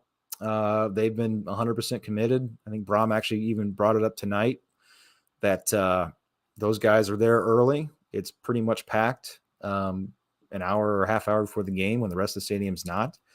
And the crowd overall has been great for Ross-Ade. The crowd is definitely behind this football team. Although I will say again, we've had some, I don't want to say letdowns, but the FAU game, again, Purdue fans and fans in general have short memories. That was to me, it's a win. A win's a win. And sometimes you have bad games. Even I'm sure a lot of you guys on here play sports. We've all had games. I don't care what level, Pee-wee to high school's varsity or even JV. Sometimes you just don't have it and you have a bad game. Maybe you don't take the opponent seriously and you find yourself in a dogfight. That happens. And you can't, especially in football, you can't say, all right, well, this team beat that team, so we're going to, and they played this team, so therefore we're going to beat this team. It doesn't work like that. Football can be a fickle game. A team can look very bad, especially early on in the season, one week, and then come out and look amazing the next week. That's why I love the sport. I'm sure that's why you guys love the sport. It can be unpredictable. But that FAU game, I think, did leave a bad taste in the mouth. And my only concern is if Purdue, which the next two games, full disclosure, my videos that I did earlier, kind of season preview videos, I actually predicted us to be undefeated at this point, but then lose to Minnesota and lose to Maryland. If we lose to Maryland, Minnesota, I don't want to say the tide is going to turn, but I think the fan base is going to be down in the dumps a little bit. So I think this Minnesota game is pivotal. Not only, this is a huge game. I think it might be the biggest game of the season, to be honest with you. Again, we talked about it earlier. We got to win this game to win the West. Minnesota has a pretty cake schedule. So does Wisconsin. I think Wisconsin might have an easier schedule, but I think they're their worst team, obviously. So I think Wisconsin could possibly lose 4 games. I don't see any way Minnesota loses, unless they're completely frauds, which I don't think they are.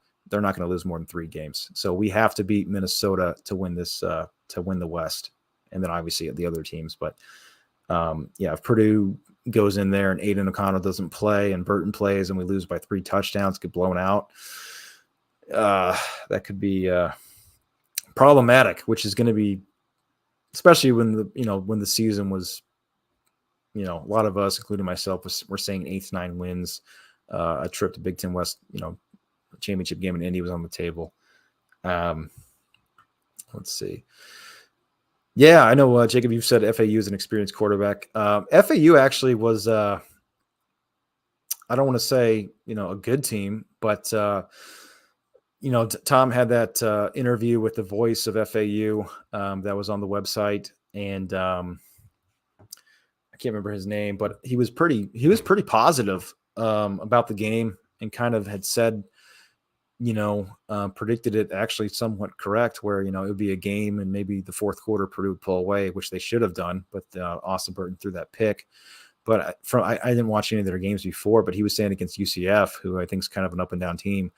Apparently they moved the ball on quite a bit, and they just royally screwed up multiple times in the red zone. And that game, one of those games that got out of hand, 41-14, could have easily been a 35-28 FAU win. So I think that team probably gets some confidence from this Purdue game, and I wouldn't be surprised. They got that number 1, I can't remember his name, but Perry's not bad, and that wide receiver was I think Waverly or something like that. He looked pretty good. So I wouldn't be surprised if they improve and they actually make a bowl game.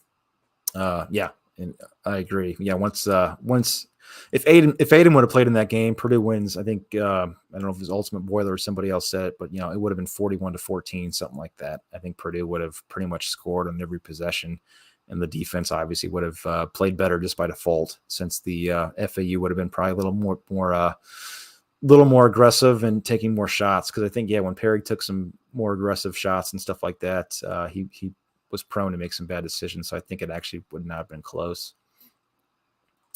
Joe, I think that's the first comment I've seen from you. Yeah, good weather can really help Purdue. That's right.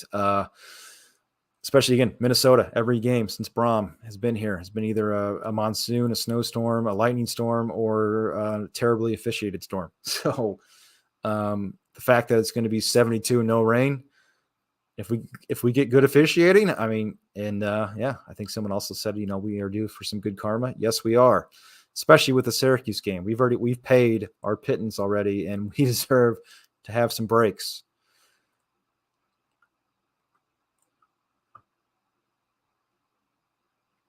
Yeah, and I agree. Yeah, Jacob, I think we've kind of hit on it, but yeah, I think that's why I like Maccabee back there. He gives you another athlete, and he's proven so far he can catch the ball in the backfield, at least in games. And you get another athlete out there, and you get him in space. And I think Maccabee makes this team makes this offense, much more dangerous. Again, there's a place for King Daroon, there's a place for Dylan Downing, but I think Maccabee just brings up brings it to another level.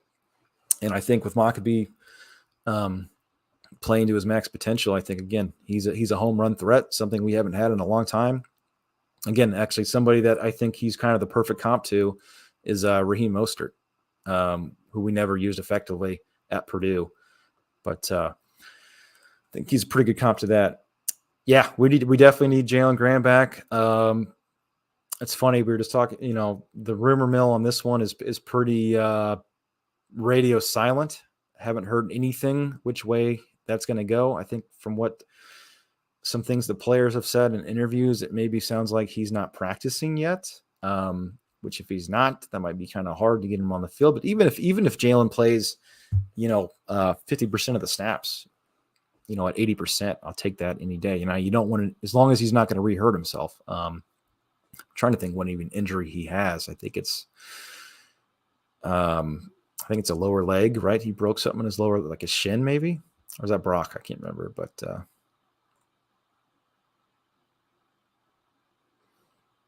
yeah, man, Heffield, if you want to come on, feel free, man. Like I said, I don't think Boiled Sports is on, at the very least, could probably go another 20 minutes or so. Again, the longer we go, the probably more people we get on here. So yeah, and if you guys aren't subscribed to the channel, please do. And actually, I made this channel just, again, if you don't know my background, I travel for work in the Midwest. Currently, right now I'm in Wisconsin, reside in Indiana, but I travel the whole Big Ten West actually for work. Go out to Omaha, go out to Minnesota. I'm on the road, 2 to 3 weeks out of the month. A lot of travel, a lot of windshield time, especially with flying being horrible. When I drive, I get bored. If I'm not on the phone for work, I'm watching YouTube, more like listening to, but YouTube podcasts. And there's a couple guys like Big Ten Ted, who I enjoy listening to. Again, Iowa or Hawkeye of the Storm, college football, the voice of college football, Mark has a great channel where I think there's like probably 30 teams that they all have their own podcast. Those guys are great to listen to. And I realized, Purdue, besides Boiled Sports, who again do a great job. And want to give a shout out too to the Boiler Breakdown. They also do a great job. And I think there's probably a few others I'm missing, but there's not a whole lot of Purdue YouTubers out here. And I think, the more the better. And again, I'm not trying to get monetized or anything like that. I don't care. I have a career in sales.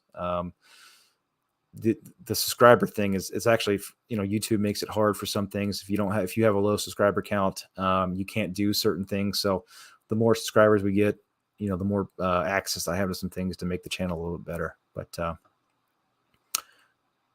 yes, Tibia. Yeah, again, yeah, Jams, if you want to get on, like I said, if you figure out how to get your mic to work, probably if you actually just click, if you can actually also, you don't need to use your laptop. You can use your phone. If you use your phone, you just click on the link. You can treat it like a, again, I think you just turn your camera off and you pretty much can talk into it like how you would talk on a phone conversation. So if you want to do that, feel free to jump on. Appreciate that, Joe. I'm starting to lose my voice.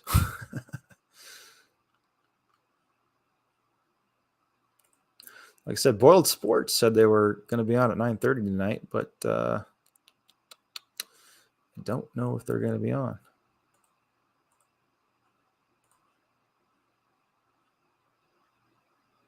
Sorry, checking something out here real quick. Oops.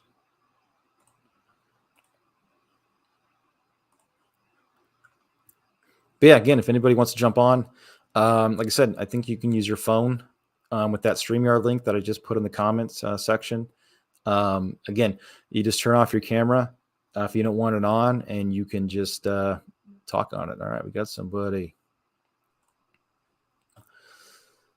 How you doing, Joe? Hey, doing great. Yeah, we hear you loud and clear. Quality's good. Hey, cool. Hey, really like your podcast. Thank you. Just an observation here. I wonder why we haven't really been able to recruit the linebacker position, the running back position, quite as effectively as we have the defensive line as of late. That's a good question. And, one thing I've noticed kind of too is, like I said, I just, talked about how I like to listen to podcast or, random YouTube videos and of game previews and stuff like that. And the number one comment that drives me absolutely insane, and I'm sure it drives Jeff Brom insane too, is talk just, random people, even like these gambling guys. They always say the same thing when it comes to the running back position. Purdue cannot run the ball, they say. Or they won't run the ball. So that has kind of like how Purdue can't recruit a point guard right now in basketball, although it seems like Braden Smith, who went to Westfield like myself, seems like a pretty good player, although he was kind of, I don't want to say under-recruited, but the mantra in the negative recruiting for Purdue running backs is definitely probably being used by other teams, using stats from last year saying, Purdue was last in rushing, Purdue can't run the ball, blah, blah, blah, blah. I'm sure that doesn't help anything. But yeah, to linebacker, that's a great question. I wonder, that there's been some. I'm trying to think who was the linebacker coach before Brad Lambert. So that's been the defensive coordinator, right? Since Holt was here. I think Holt didn't. Coach Holt. Yes. Nick Holt coached Yes. Linebackers. That's right. Yeah. So Holt coached linebackers. He got fired, obviously. Then Bob Diaco, that disaster. He was coaching linebackers. And then Brad Lambert was coaching linebackers. So now David Ellison steps in. I think maybe that's probably hurt not having a position coach there very long. Besides Holt, I'm sure it hasn't helped either. But I think Ellison, from my understanding, is a pretty good dude, and I think he's well liked. So I think, theoretically, recruiting should. And I think haven't we landed a decent linebacker? Or am I just imagining things? I'm not sure. I haven't really paid much attention to our recruiting for this next year, but I think probably the reason why I haven't really looked at it is the fact that Jalen Graham wasn't built in a year, and so we've had some time to try to bring some players along or recruit that kind of replacement. It just doesn't seem like we have that. No, I agree. I think you know what really stinks, and I wish. In hindsight, I wonder if this guy wishes that he would have came back, but this team could really use Jalen Alexander. Absolutely. And he had the option to come back.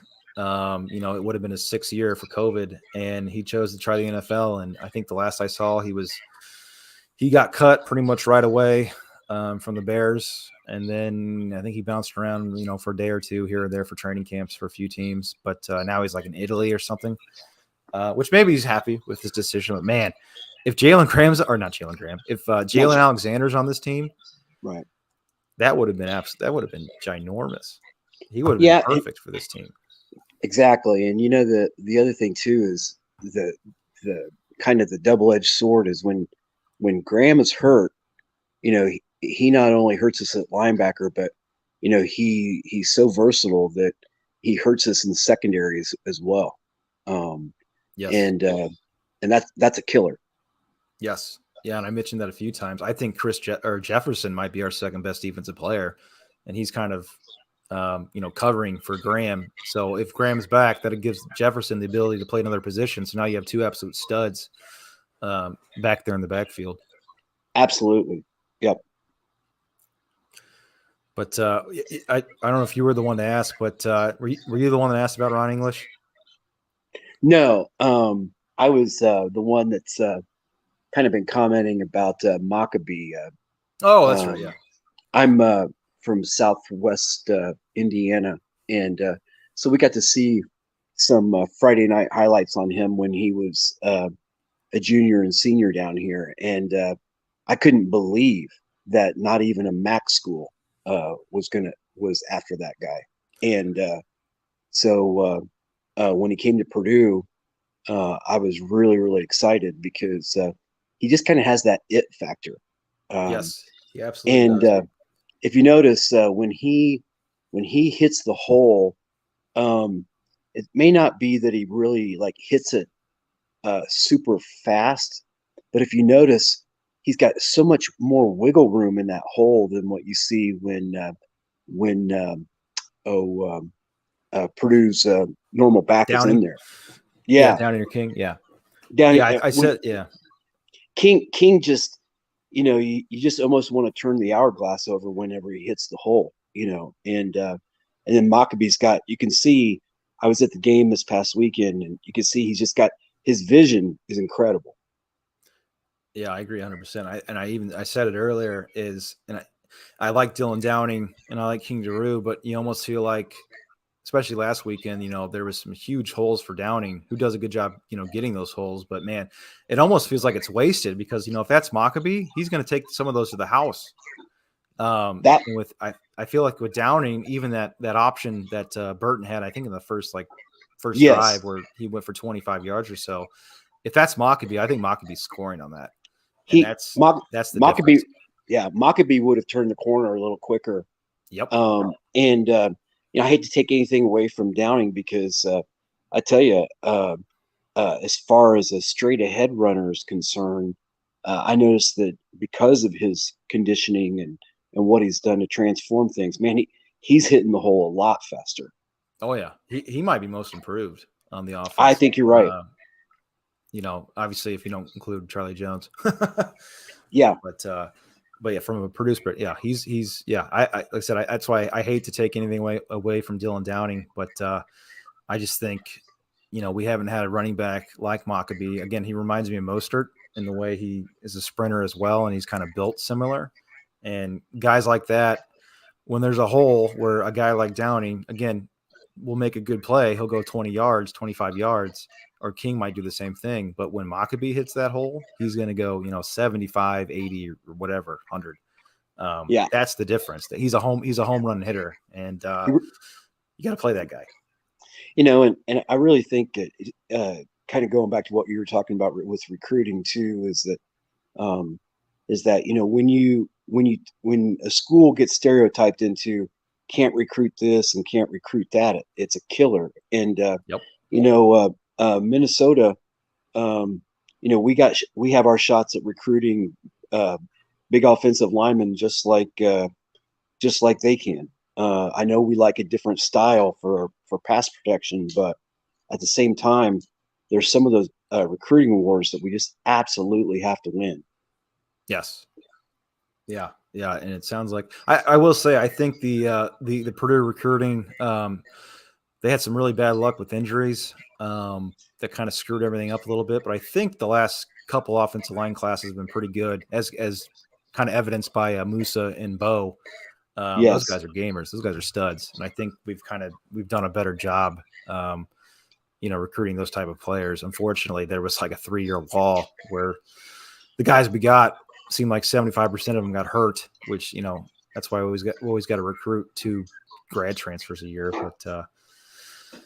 But no, I think, yeah, you look at basketball. It seems like, like the point guard position, once Purdue gets a stigma that, they don't run the ball in football, or they don't, allow the point guard to be a point guard in the Purdue, offense, or these coaches are saying, well, if you go to Purdue as a point guard, you're going to just pass the ball, to Edie all game, or Trevion Williams, don't you want to play in a better offense, which stinks. Cause if we actually had a solid point guard, it'd probably be a, completely different story. But, fortunately, I think though, with a guy like Maccabee that could, and maybe even Smith for basketball, we haven't talked a whole lot of basketball here, but that can hopefully change some things. kind of like Jaden Ivey kind of changed some things as far as, getting a good guard here in general. Absolutely. I think Mockabee might change it. That the analogy you use about the point guard for Purdue, when you watch this quarterback for Minnesota, he is under the thumb of that coaching staff every play of the game. There's very little wiggle room when it comes to play calling on his part. Whereas if you're a quarterback at Purdue, at least you have a shot at checking off of some things and playing in a pro style that bodes well for the next level. Yeah, no, I agree. Yeah. Tanner Morgan is the definition of a system game manager type quarterback. And a good one at that, though. I'll give him props for that. He's absolutely. I know I would love to have him. He's a product, like you said. He's definitely a product of the system. Yep, and and if you have a team like that, again, a team that I'm sure Iowa and Wisconsin would trade for Tanner Morgan any day of the week, in my opinion. But especially Iowa, I would probably kill for a guy like that. But though, at the same point, I just don't know if Iowa would even have the system that guy could flourish under. Yeah, that's a good point. That's a very good point. Although, I mean, again, sometimes we have short memories, but Iowa's had some pretty decent quarterbacks throughout the last couple of years. Stanley I thought was pretty solid for them. Stanley was good. Even that was it Chandler? Is that who it was? I can't remember, but I see like they had a decent run there. I thought of quarterbacks. They always had a guy that was kind of like a Tanner Morgan, and now all of a sudden, I can't remember who the last good one was. Even Drew Tate, but I can't remember who the last decent one was. Might have been Stanley. But yeah, with Petrus, they completely dropped the ball there. You also saw. I don't know if you recently saw that the one of the backup quarterbacks for Iowa left the program. Oh, really? When was that? I can't remember his name, but he, as within the first two games of the season, I think after the second season, their backup went into the portal. Maybe. Because I know he was the guy that a lot of Iowa fans have clamored for. I just saw that Iowa lost a linebacker for the year. I don't know, though, if he's a good player or what, but it sounds like he might be a starter that they just lost. But, man, I don't know if I like that better, the situation Purdue. I mean, if I would feel like that would be even more frustrating as a fan of a team like Iowa that has an all-world defense, an all-world special teams, and then you have the absolute worst offense in college football. I mean, that has to be probably how the Bears felt, if you're a Bears fan, felt like for quite a few years. But I could not imagine watching that offensive performance every week and thinking, what a waste. We have the best defense in the country, and we just had a competent I feel like if Iowa had Jack Plummer, they might be a top 5 team. They could exactly. I wonder how Jack's doing, by the way, out in Cal. I think he's the same old Jack. I think he's been pretty decent, I guess. I saw Notre Dame. He was like 13 of 30 or something, or maybe even worse than that. No touchdowns. But I think the problem, I like Jack, but I've always been on the Aiden O'Connell bandwagon, even going back. Again, you mentioned the it factor with Mockabee. When O'Connell came in, I think Nebraska was the first game. And he, kind of led that game-winning drive. He had the it factor, and that's why I kind of always liked him. And then I thought Jack Plummer was just too conservative, and I think that's why he got benched. He didn't take enough chances down the field, and I think that's kind of what's happening now with California. He doesn't take chances.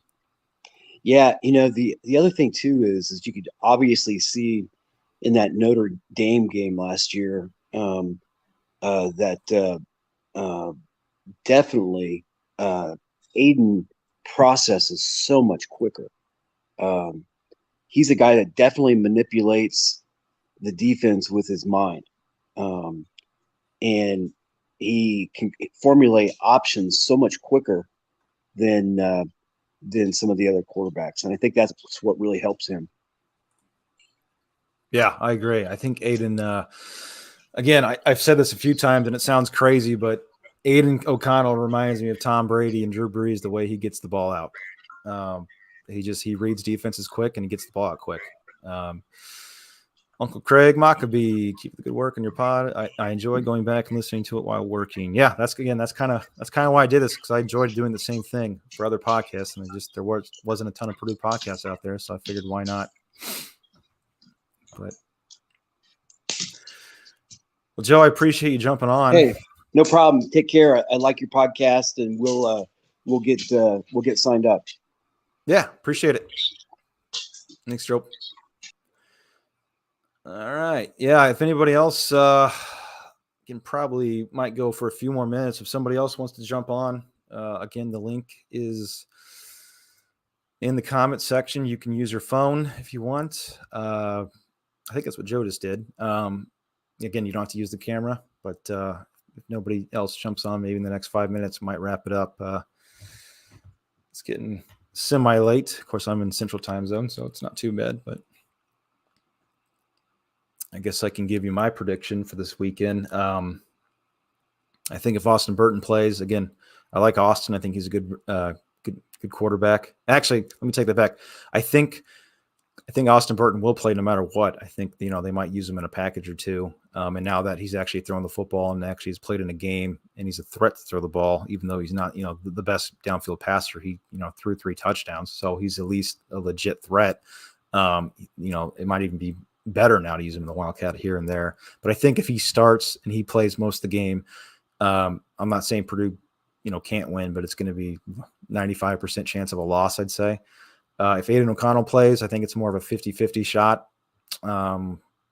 Again, this kind of reminds me, it may remind me last year when Purdue seems like it always has kind of a down game, the Eastern Michigan or the Illinois game of last year, which they did sneak out and win, which, going back and kind of watching some of the highlights of that game, I kind of forgot we were losing. I think before Sheffield had that touchdown, I think there was I don't know what the time was exactly, but I want to say it was under 5 minutes to go. There was a good chance, we almost lost that game. But we went out the very next week. I think it was the very next week, and beat Iowa and played a phenomenal game. So if we can have that again this weekend, that will be perfect. Love to see it. I wouldn't be surprised. It seems like that's kind of Jeff Brom's thing.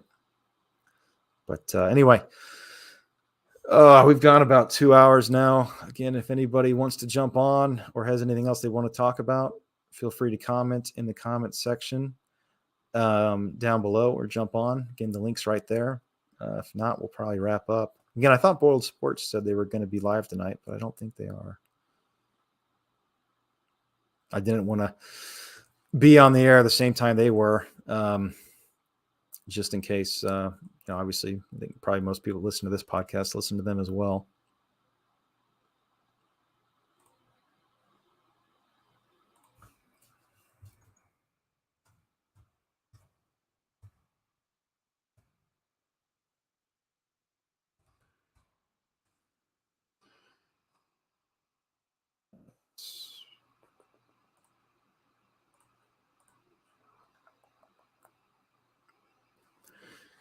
All right. I'm trying to think if there's anything else we haven't covered yet so far. Again, Minnesota 4-0, but they have the 177th easiest schedule in all college football.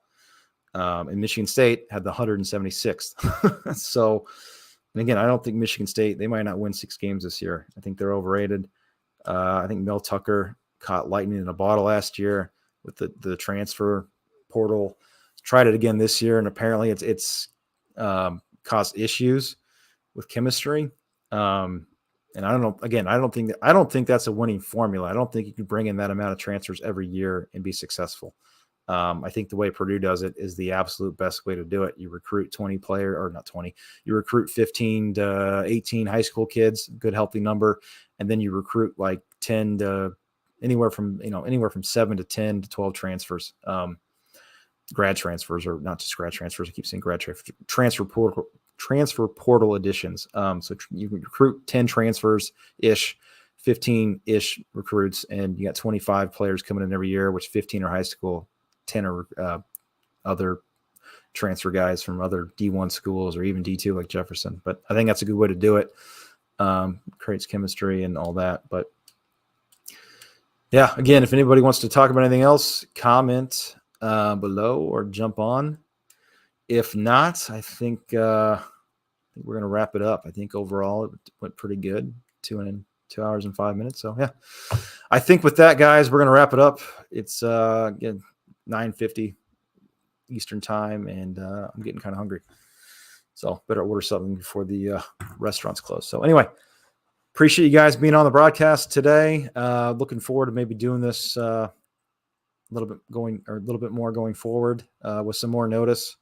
And again, participation was good tonight, but I think we can probably get some more people on too. So if you haven't, please subscribe, and we will see you next time. Boiler up, and hopefully we're talking about a win after next Saturday. We'll see you.